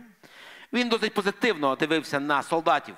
Because he looked at the example of John the Baptist and Jesus. Тому що він брав приклад з Івана Хрестителя і з Ісуса. That when they were given the opportunity to repent, коли вони кликали до покаяння, John the Baptist didn't tell them to give up their arms. Іван Хреститель не сказав: "Та складіть всю вашу зброю". Ні. But told them to be content with their wages. А казав солдатам: "Будьте задоволені вашою платнею". Not to take bribes. Не беріть взяток. Дякую. We can go on and say much more. Ми можемо продовжити згадувати відношення отців церкви до війни, до зброї. And I want to thank you for your time in listening here. Я хочу подякувати вас зараз, що ви тут, що ви прийшли послухати. But let me just say these three things in closing. Але ще тільки 3 речі скажу і закінчу. First of all, just war is assumed in both the Old and New Testaments. Перш за все, доктрина справедливої війни, вона прослідковується як в Старому, так і в Новому заповіті. Це очевидно. And even though pacifism can offer an important perspective, і хоча пацифізм, він теж дає такий певний корисний погляд, it doesn't appear to be the position endorsed by the New Testament. Я не знаходжу, що новий заповіт він підтверджує позицію пацифістів. And Romans 13 does say that the government does have a right to bear the sword as ordained by God. Ну ж, бо Римлянам 13 ми говорили сьогодні. Написано, що уряд чи Господній слуга, уряд, він носить що? Меч. І носить його не просто так. And that when it is doing its job, sometimes using the sword will be necessary. І коли Господній слуга або уряд, він використовує цей меч, він робить Богом назначену, поручену задачу чи роботу. And we can also say that governments should respect the conscience of those who may have a different perspective as Christians and don't want to fight but could perhaps serve in other ways. Звичайно, ми також говоримо, що уряд добре, коли поважає і іншу думку, думку альтернативну, коли хтось не хоче воювати зі зброєю в руках. Це добре, коли уряд дає таку можливість. And as we've been speaking about just war, говорячи про справедливу війну, we ought to remember that just war makes sense in the context of the justice and goodness of God. Ми маємо пам'ятати, що справедлива війна, вона займає засуджену позицію в розумінні самого Бога, його справедливості, його хто він такий. That there is a just moral order that exists. Бог прослідковує і хоче, щоб серед людей був порядок і моральний порядок певний, який він заповідав. And God also delegates to human beings the possibility of pushing back against injustice in this world. І Бог людині, уряду, Господньому слузі дав оце право, владу, відповідальність тримати зло на відстані, під контролем. And the main thing that we all ought to remember is that God utilized justice in order to bring about our salvation. І ви знаєте, Господь дав справедливість, щоб принести нам спасіння. That God loved the world. Так Бог полюбив світ. And it was through just means of Jesus' own self-sacrifice that we might be reconciled to God. І через добровільну жертву Божого Сина, який віддав себе за нас, ми отримаємо спасіння. God's justice is not violated. Тобто тут не порушена Божа справедливість. God's love is shown. Тут навпаки Божа любов явлена. In the cross, love and justice come together. На хресті любов і справедливість зустрілися. And as we think about those things, і коли ми роздумуємо про це, let them also motivate us as we interact with our neighbors. Давайте ми будемо мотивувати, говорячи з нашими сусідами, з нашими близькими людьми. That we have a message to proclaim to them. Що в нас є післання, меседж для них. That ultimately our hope is in God. Так, наша надія в кінці кінців вона в Господі. We do what we can to fight injustice. Ми робимо, що в силах наших, протистоячи агресії, несправедливості. But we also belong to a kingdom that cannot be shaken. Але ми також належимо царству, яке не можна зруйнувати. And that we have the opportunity in these terrible times to proclaim the good news of Jesus Christ. І що в ці страшні часи в нас є можливість проголошувати ім'я Господа Ісуса Христа. That we can proclaim a hope. Проголошувати надію. That Jesus is indeed the hope of all nations. Говорити, що Ісус є надією для всіх народів і націй. That Jesus is the hope of Ukraine. І що Ісус є надією і для України. And may God bless you as you represent Jesus Christ in this land. Нехай благословить вас всіх Господь в часи, коли ви представляєте і являєте в непрості часи Ісуса Христа своєму народу. Thank you for the opportunity to be with you. Дякую за можливість, яку ви надали мені сьогодні бути з вами. God bless you all. Хай Бог благословить. We take questions. We could, I don't know if it's appropriate or if we have enough time to take questions from the floor. Is that okay? Чи є можливість, чи доречно взяти питання? So if you have any questions that have come up, we're happy to try to Якщо engage є with them. питання, які виникли, будь ласка. Maybe you can just call on whomever and we'll go with your judgment.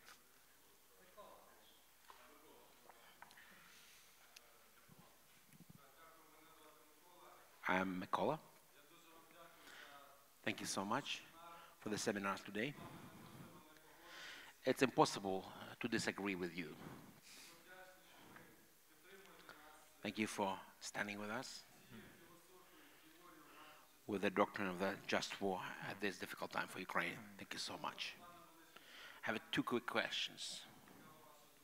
Really interesting to find your stand.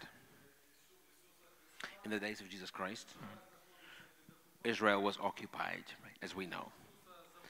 And people ask many times Jesus, what should we do with this? as we find, he never frankly answered the question about occupation, you know? That's the first question. And second, what's really we're hearing in, you know, among our society, Christian society. There is a God's justice, yes. And there is human justice too. We keep hearing that in the speeches of different Christian leaders also. Oftentimes, when people say that, what they mean is this: if an aggressor really attacked us, that is God's justice to punish us. Oh, okay. In other words, if somebody attacked us, that's God's justice on us. Okay. And they paralleled two things. I don't think they're really there, but it'll be interesting to hear your stand on this. Well, let's take the two questions here. Давайте спробуємо відповісти на два запитання брата нашого. Well, let me just answer the second question first. Давайте почну з другого, добре? I think it can be very fatalistic. Я думаю, що це дуже виглядає фаталістичним або фатально. To say, oh, if someone is сказати, як казав being брат, attacked, ну ось атакували вас чи атакували Україну, that is God's judgment. Ну, оце і є Божий суд, Божа справедливість. Well, take a look at Jesus' example in Luke 13. Давайте ми поглянемо, наприклад, Ісуса в 13 розділі Луки. There were people who were being attacked by Pilate in the temple. Є люди, які були атаковані Пілатом в храмі. And their blood was shed. Їх кров була пролита. And Jesus said, "Do you think that these Ісус каже, Galileans ви were думаєте, worse що ці sinners than the галилеяни були rest?" гіршими якимись чи грішниками? I tell you, no. Він каже, ні. Jesus didn't say they were bad. Ісус That's why не they got сказав, що judged вони by були God. гірші, от тому їх, от з ними так і зробили. Ні. Jesus was saying you're thinking incorrectly. He Сказав, said, ви неправильно думаєте. says, but unless you repent, you will likewise Він каже, perish. поки ви не покаєтеся, ви також, як і вони, загинете. There's a challenge to the people of Israel to remember that unless they repented, then judgment would come to them through Rome. Це був виклик народу Ізраїля, що якщо вони не покаються, то прийде Рим і з ними розбереться. Jesus himself gave another example Ісус сам дав один приклад. of a tower, the Tower of Siloam that fell and killed 18 Israelites. Сіламської башти, яка вбила 18 людей. He said, "Do you think that they were worse sinners than Він the каже, rest?" ви думаєте, що вони були більшими грішниками, ніж решта? I tell you, no. Каже, ні. And I think it's very I think Jesus gives to us some helpful guidance here. Я думаю, що Ісус нам тут дає деяку здорову таку направлення чи здорової оцінки, якщо можна так сказати. That we can say there are some things that ought to be resisted.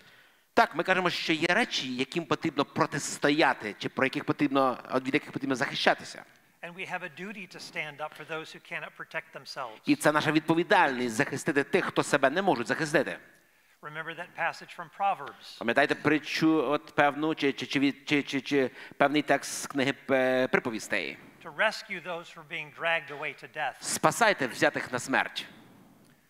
And it says if you don't do anything, і там далі написано, що якщо ти нічого не зробиш, не спасеш цих взятих на смерть, you can't say, "Oh, we didn't know about that." Ти не скажеш, що ми не знали. But rather there is a call to protect the innocent. Тобто, очевидно, є заклик спасати кого? Невинних, незахищених.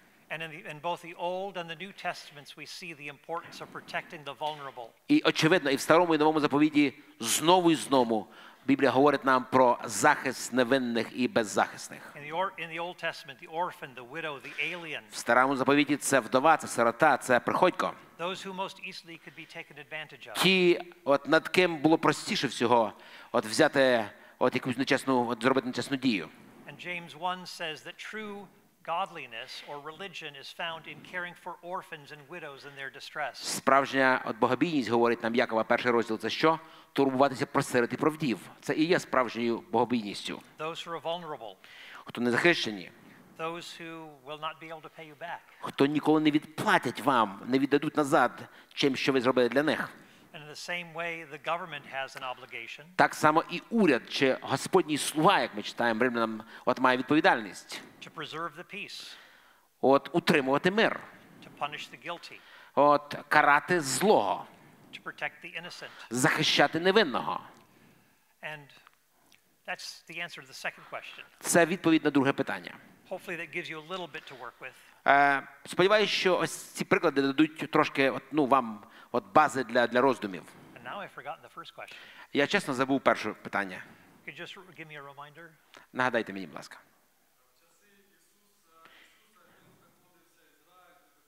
Oh yeah, the nationalism. Yeah. Okay.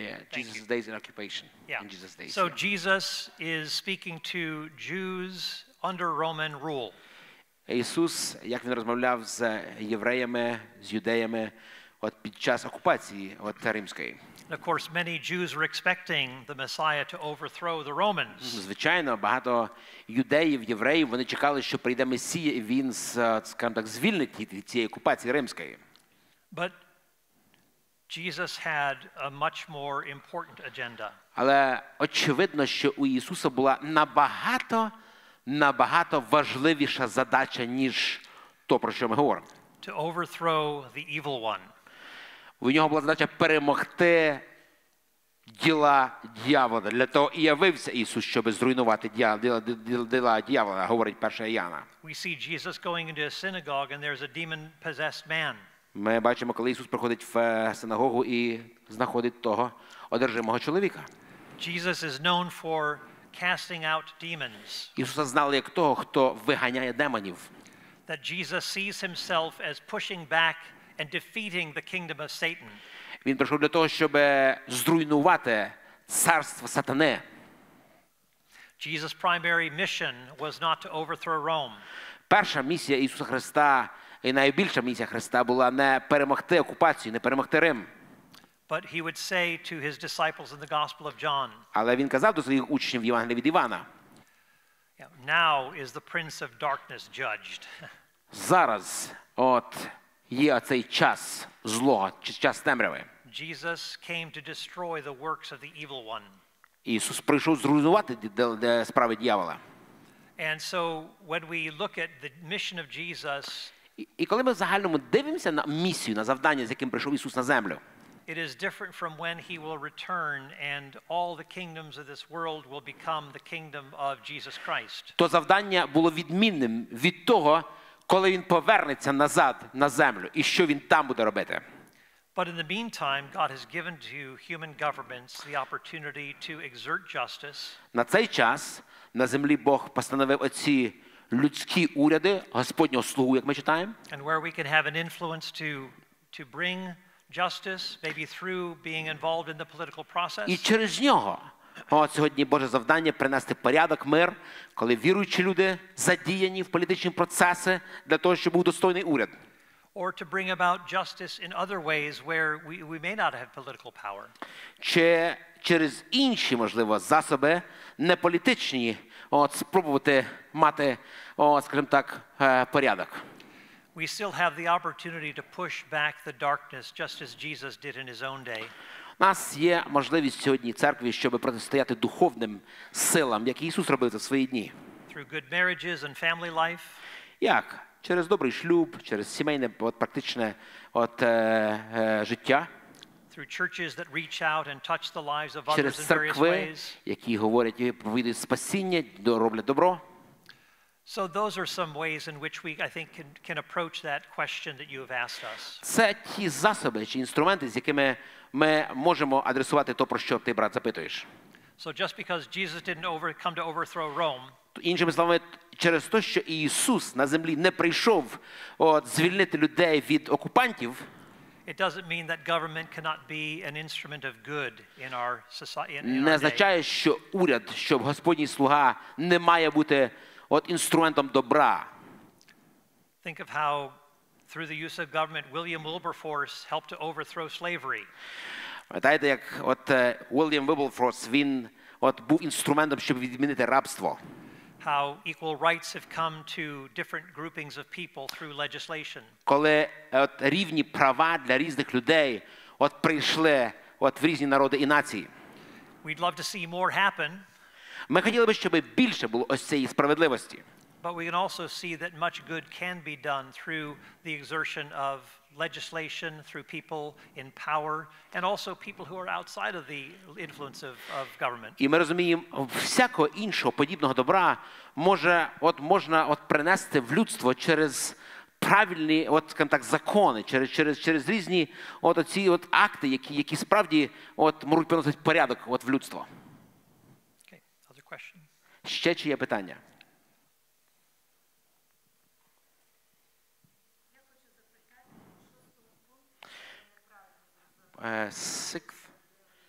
Sixth point, I think. Okay, under just war? Yeah,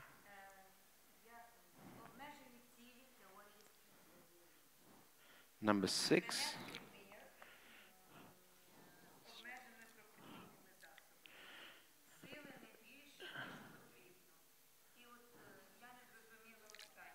Number 6.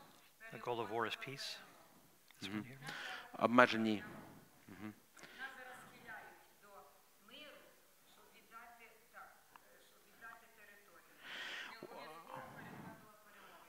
We are now being pressed into not decisive or not total victory, you know, maybe only partial victory.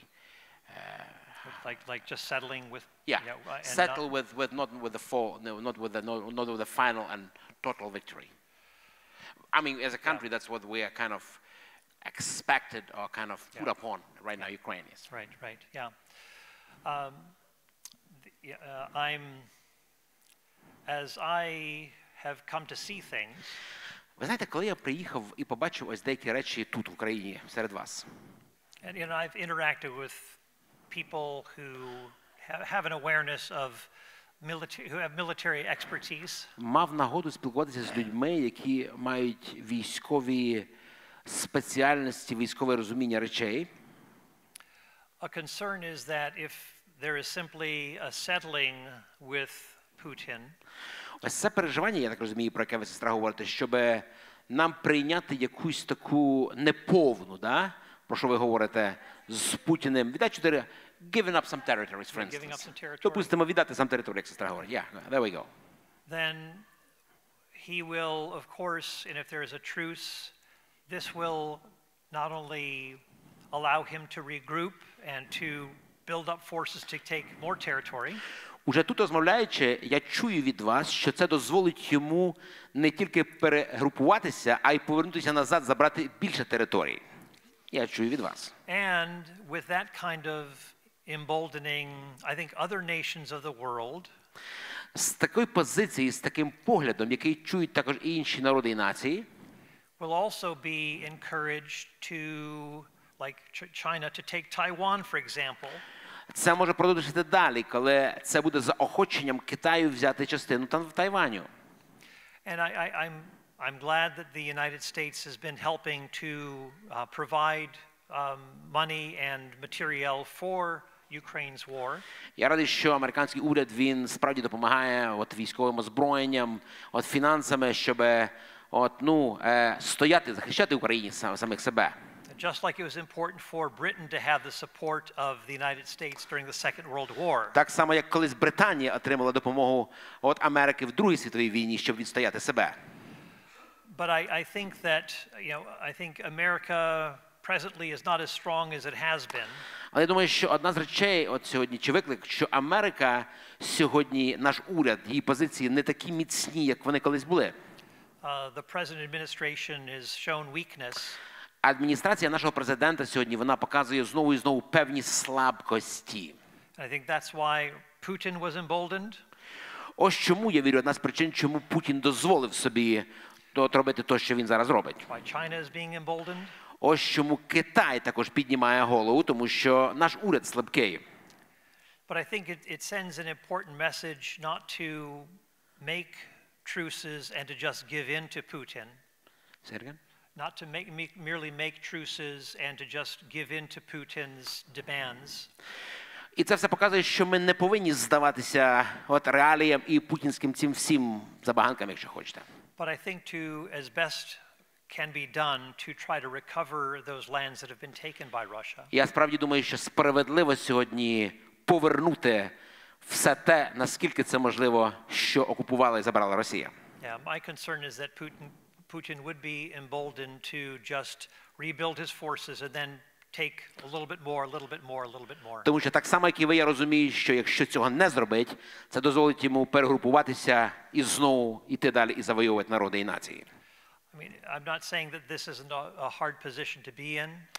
Ну, я скажу вам, що це непроста позиція, в якій може хтось знаходитись.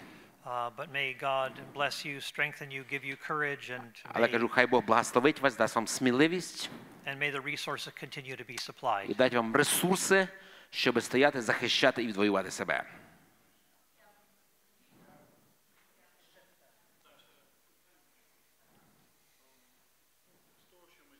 From what we've heard today, pacifism, as we said, wasn't a part of, the teaching of Jesus and to the early church. Question.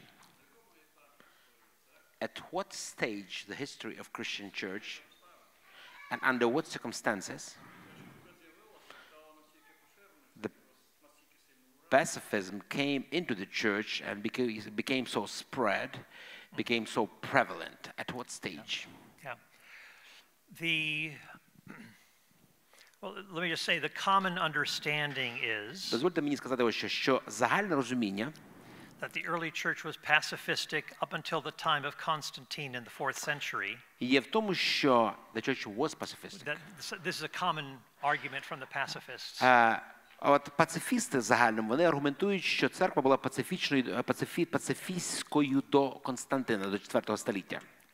And then the church and the government became intertwined. А потім, коли церква і коли уряд, вони злилися, стали в дружбі чи єдиними.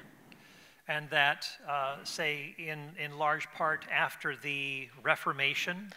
А потім більшою частиною вже після реформації. 500 years ago. От 500 років тому назад. And the rising up of pacifism of Anabaptists Коли during that period. повстав пацифізм анабаптистів 500 років тому назад.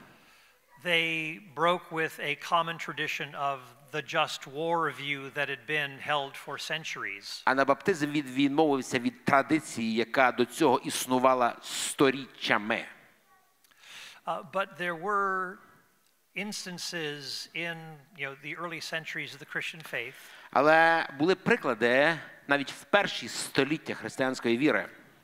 For example, Наприклад, where bishops would stand up against rulers who acted unjustly and abused their power. Коли єпископи, вони протистояли певним державним, от скажімо так, людям чи певним державним особам, які діяли несправедливо стосовно церкви чи відносно єпископів. And as I said before, that there were certain, within the early church, in the first few centuries, Christian soldiering was common. В перші віки, як ми говоримо, ось я казав вже, що християнські солдати в Римській імперії це була поширена річ, практикована річ. And the 3rd century church father Tertullian said. І Тертуліан, отець чи один з отців церкви 3 століття, він сказав, that Christians are everywhere. They are in camps. They are in, all of these military installations. They are found throughout the Roman army. Християни сьогодні, він казав, навколо нас скрізь. От в армії, в цих християнських арміях, от в цих частинах армійських скрізь. So like I said, I think the pacifistic argument that the early church, that the New Testament and the early church were utterly pacifistic, just doesn't match with history. Часто стверджувати і погоджуватись з пацифістським поглядом, що взагалі першоапостольські перші сторіччя були повністю пацифістами, це неправда. But I'd say during the, after the Protestant Reformation, that was when we started to see more of the Anabaptistic, pacifistic emphasis. Але правда, що після реформації з анабаптистами прийшов ось цей пацифістський такий погляд. Right there? Coming out of the hole.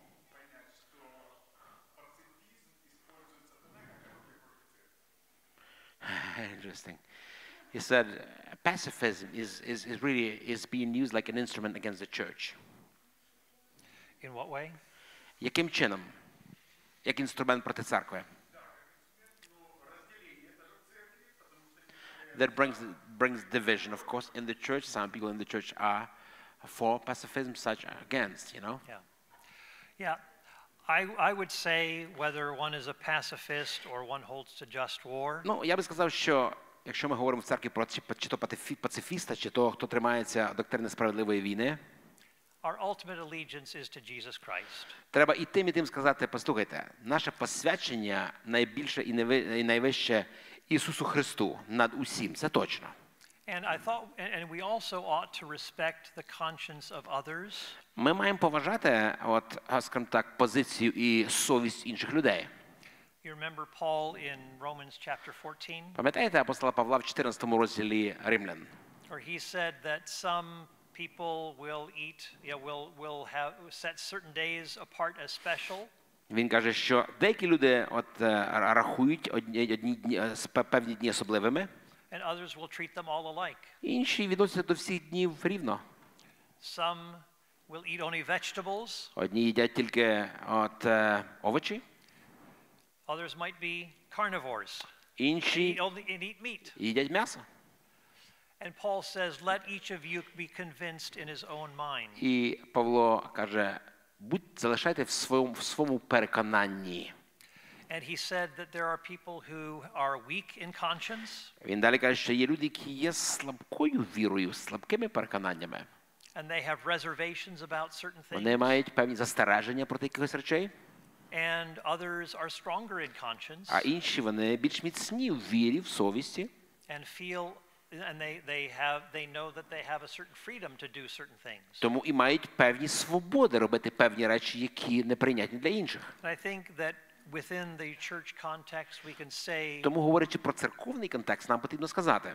I don't want you to go against your conscience. Я не хочу, щоб ти діяв проти позиції і совісті своєї. We may disagree on this issue of Так, ми, можливо, pacifism і and не just war. погоджуємося ось саме в сфері справедливої війни. But I'm not going to turn you away as my brother or sister. Але я ні в якому разі тебе не відкину як брата чи сестру в Господі, тому що наше посвячення вище. So I think it's an important opportunity for believers within the church to have that kind of unity. Я думаю, що це така унікальна можливість, маючи, можливо, в церкві різні позиції, триматися в вищому посвяченню. Even if we disagree strongly. Навіть якщо ми в чомусь не згоджуємося і досить, так, серйозно. Rather than shaming someone because that person doesn't hold to the just war view. Замість того, щоб викликати комусь там, стид і позор, як кажуть в народі, да? We hold to our commonality in Christ. Ні, ми тримаємося нашому вищому посвяченні у Христі. We want to live under the lordship of Christ, Ми whatever живемо the state of our conscience. під господством Христа, з тою совістю і позицією і віруванням, яке ми маємо. For example, Наприклад, my own brother Victor, мій брат, рідний брат Віктор, he is a pacifist. він пацифіст.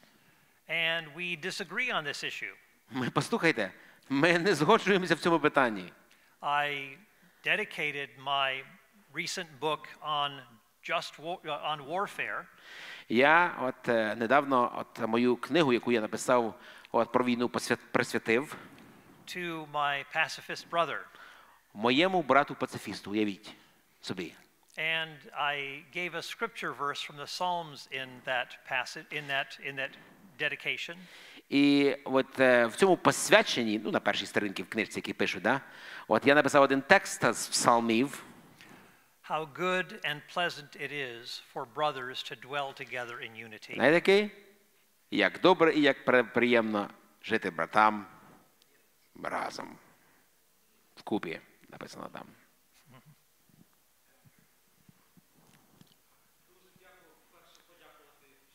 Thank you so much that you had the bravery to come here, not only yourself, but also with your beautiful wife. Thank you. Of course, considering a certain level of risks coming here, it's especially pleasant, important for us to see that you've made that way to come here and to have fellowship with us. Thank you. Yeah. Today we are living through a situation when a citizen of Russia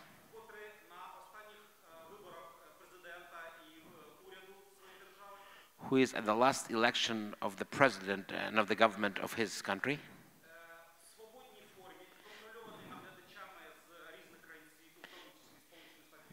in a simple form being watched by other observers from other countries,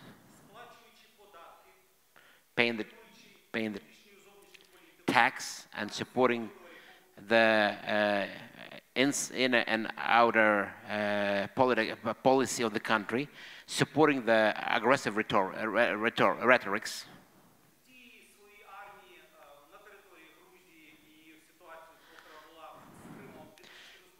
supporting his army in Georgia years ago and in Crimea 7 years ago.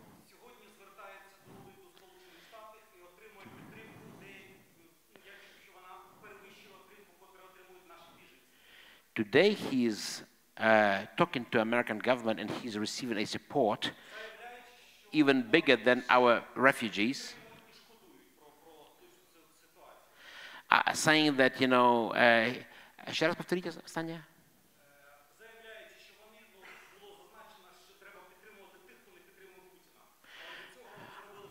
Okay. Saying that, he is not supporting, I guess he's talking about some Russian citizen who is trying to find a way to America, and he's saying that he's not supporting his aggressive president of Russia.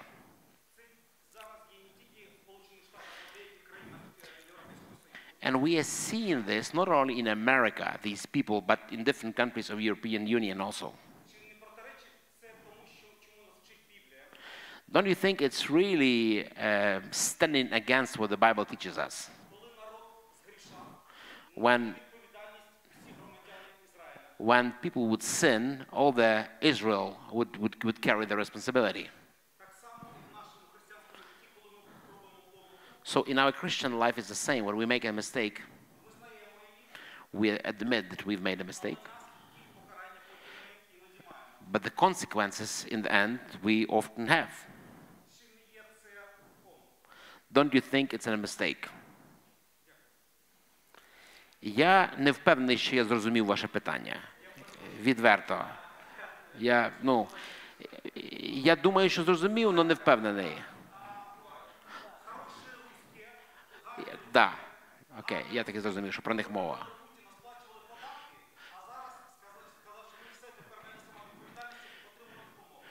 Good Russians who chose, that's a short version, good Russians who chose Putin, who paid the taxes, now they are supporting the Western support and help, America and other countries, and saying, well, we're responsible. You understand, right? I think. So one more time. That's our rhetorics, Ukrainian. Okay. Хорошие русские, that's our language. Okay. We say, хорошие русские, Russians, those are the people who voted President Putin into power.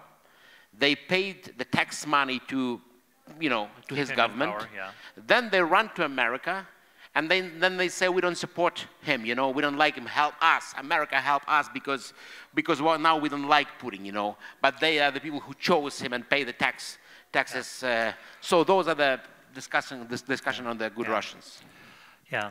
Of course, Putin changed the constitution on those who voted for him, and they haven't been able to get rid of him. Можна більше того сказати, що Путін навіть конституцію поміняв, до того, що ви вже сказали, з тими людьми, які за нього голосували. Можна продовжувати те, що ви сказали. I don't think those who voted for him thought that the constitution would therefore become, permanently supportive of Putin, but would also allow for successors to Putin. So I think that there is that problem. Я думаю, що є ця проблема.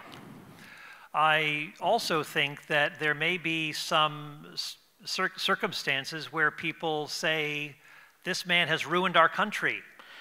Але я також думаю, що, мабуть, там є люди, які кажуть, слухайте, справді, цей чоловік, він розруйнував чи руйнує нашу країну. Вони заслужено так кажуть. We believe the promises that he made.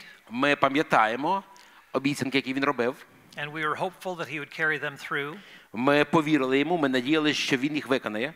But we realize he has made a disaster of things. Але ми вже бачимо, що він, просто зробив катастрофу.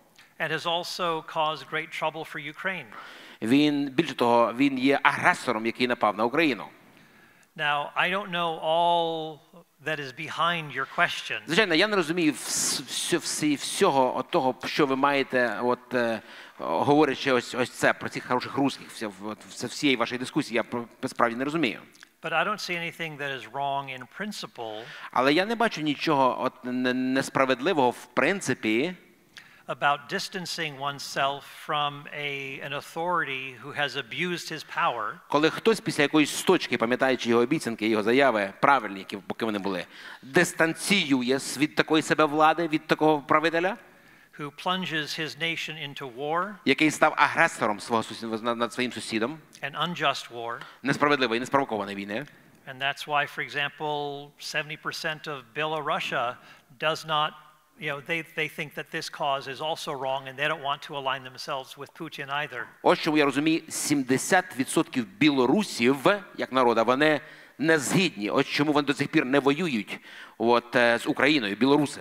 But maybe there's more behind your question than I realize, but Але, on the мабуть, є трохи surface, більше за вашим питанням, чого я не розумію. Але з того, що я розумію, з того, що ви говорили, запитували, but on the surface, I don't see anything that is inherently problematic with that move of Russians distancing themselves from Putin. я не бачу, що є щось неправильне в тому, коли люди на певному етапі зупиняють і обрізають себе, і навіть шукають допомоги, як ви сказали. Я не думаю, що тут є щось неправильне. But maybe we can talk about it later. Але, можливо, нам потрібно трошки детальніше поговорити про те, що ви намагаєтесь отримати відповідь.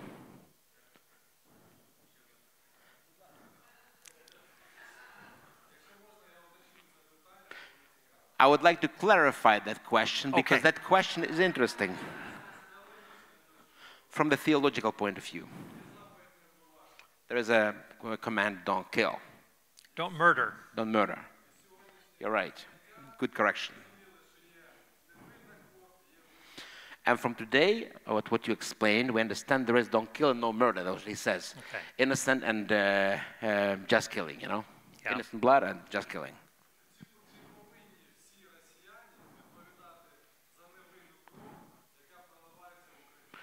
Do all the Russians are responsible for not guilty blood shed here in Ukraine? Do all the Russians responsible for the bloodshed, unjust bloodshed that is taking place in Ukraine? May I add little historical detail? It's also to do with the Germans who bombarded Dresden in 1944. Right. Mm-hmm. Same thing in Japan, Hiroshima and Nagasaki. Yeah, there is a difference between killing and murder. Звичайно, ми робимо різницю. Нам не повезло в українській, в російській мові там є два слова. В англійській і в єврейській є два слова. Kill and murder. Вбивати, як розумієте, да? Да, два поняття. When it comes to the matter of carrying out orders, коли мова йде про те, щоб навести порядок, I think we have seen and heard all sorts of horror stories of what Russian soldiers have done in abusing their power.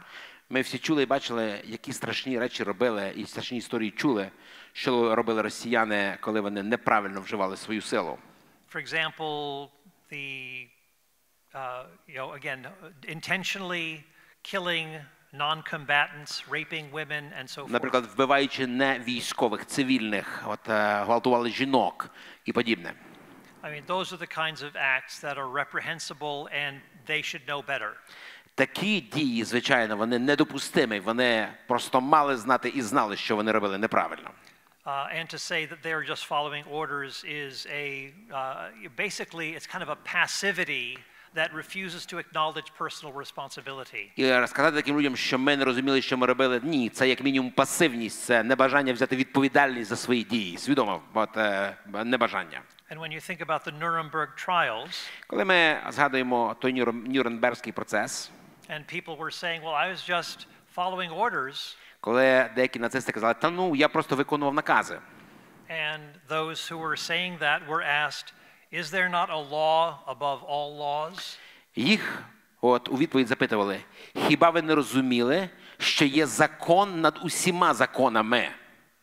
Так їх запитали на процесі. And it is a reminder that human beings still have consciences.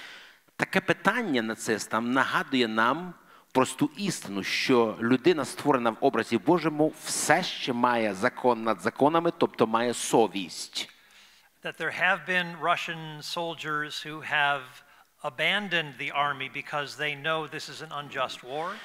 Є приклади російських солдат, які залишали ось таку армію, тому що вони не могли брати участь по переконанню і совісті в таких діях. And while there is some, again, measure for those who perhaps are just taking Putin's word for it. А ті, які просто взяли, скажімо так, і почали виконувати слово чи накази Путіна, I don't know their hearts. Ну, я не знаю їхніх сердець, їхні мотивації. I think there's been enough disagreement within the media, within Russia itself, to, I think, call some of those things into question. Я думаю, що сьогодні і в медіапросторі, і в Раші, і в самій Раші, є багато, скажімо так, непогодження всякого дискусії відносно цього питання. But obviously Putin himself has much blood on his hands for which he is accountable to God. Але, звичайно, на руках Путіна є багато крові, за яку він буде відповідати перед Богом. So perhaps that gives a little bit of a picture. Можливо, це трошки дає якесь розуміння картини.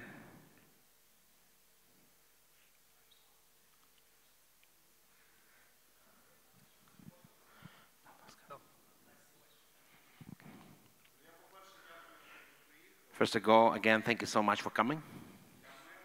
For me, personally, that's a real honor to see you in life and in person here with your wife. Got a question about pacifism.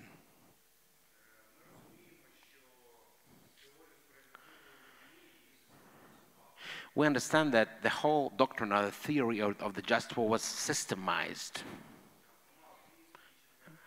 In the 4th century, one of the fathers, Augustine, and different people brought it, and it's been systemized. Is there a similar systematization with pacifists? Have they systemized their teachers, into some kind of? Do they have it? Yeah, I mean, pacifists, there are many different versions of pacifism. Треба сказати, що є багато різних форм пацифізму. Originally, during the time of the Reformation, від початку, від часів реформації, there was in 1615, в 1615 році, there was what was called the Schleitheim Confession by the Anabaptists. Schleitheim Confession. Було то, що називалося Schleitheim Confession. Я розумію, confession – це конфесія, а визнання було певне серед анабаптистів, певне визнання в цей час серед анабаптистів. And in this confession, there was an acknowledgement that God had ordained the sword for governments to carry out. В цьому визнанні вони говорили, що Бог заповів, чи він винайшов меч для порядку. So they saw the rightful place of the government to execute criminals, to use force to stop people from doing harm and so forth. Тобто вони визнавали, що Господньому слузі чи уряду державі Бог дав право використовувати меч для наведення порядку. But that Christians should not be involved in government themselves. Але християни не мають брати участь в цьому. So it wasn't under the order of Christ. От по повелінню Христа. But there are, in more recent days, people have rejected the Schleitheim Confession. Але пацифісти вже останніх часів вони відкинули це визнання, яке було в 1615 році.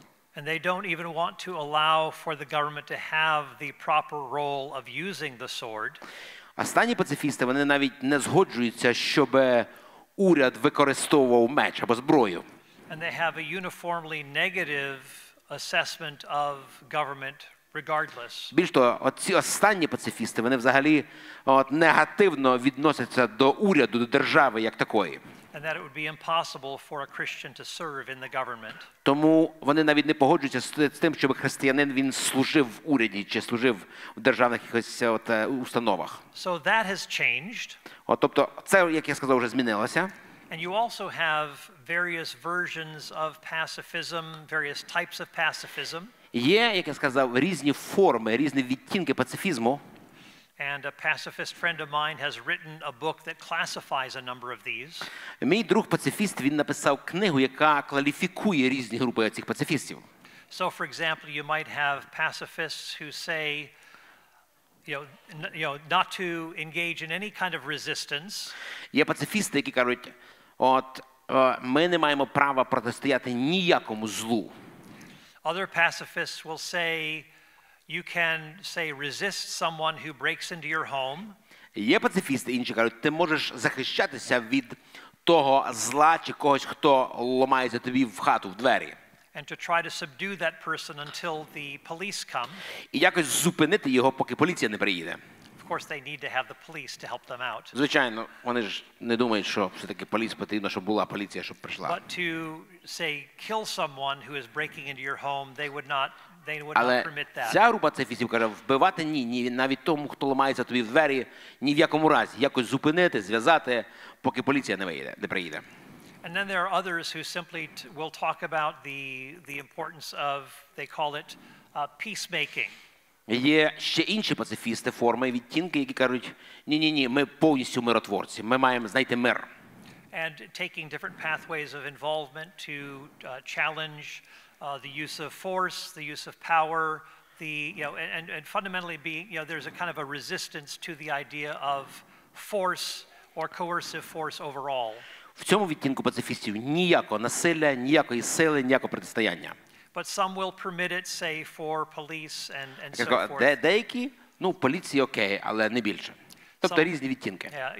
So there are different systematizations of pacifism that are available today. Різні систематизації пацифістів є, існують. Yeah, one more question.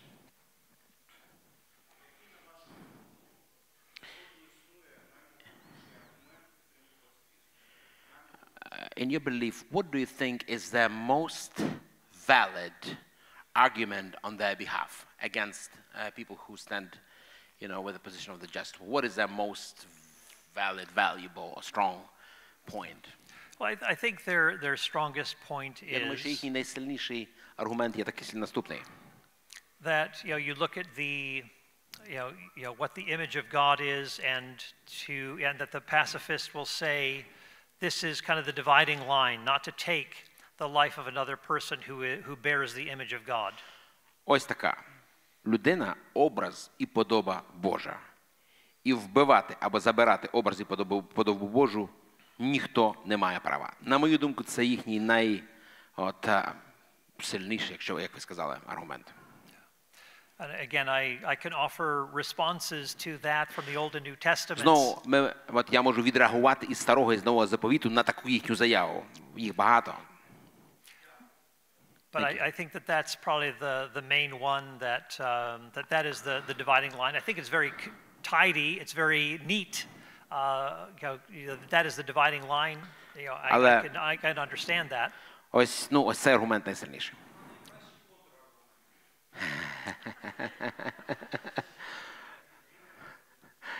What is the counter argument? The best one.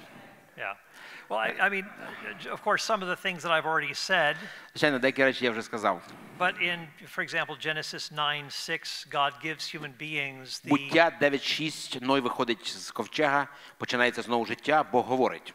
Where it says, if someone kills someone who takes the life of someone who bears God's image. Бог говорить, пам'ятаю в російському, я спитаю, я взищу кров, да? От людини з тварини, всіх, кого потрібно. Then by man, that person's life should be taken.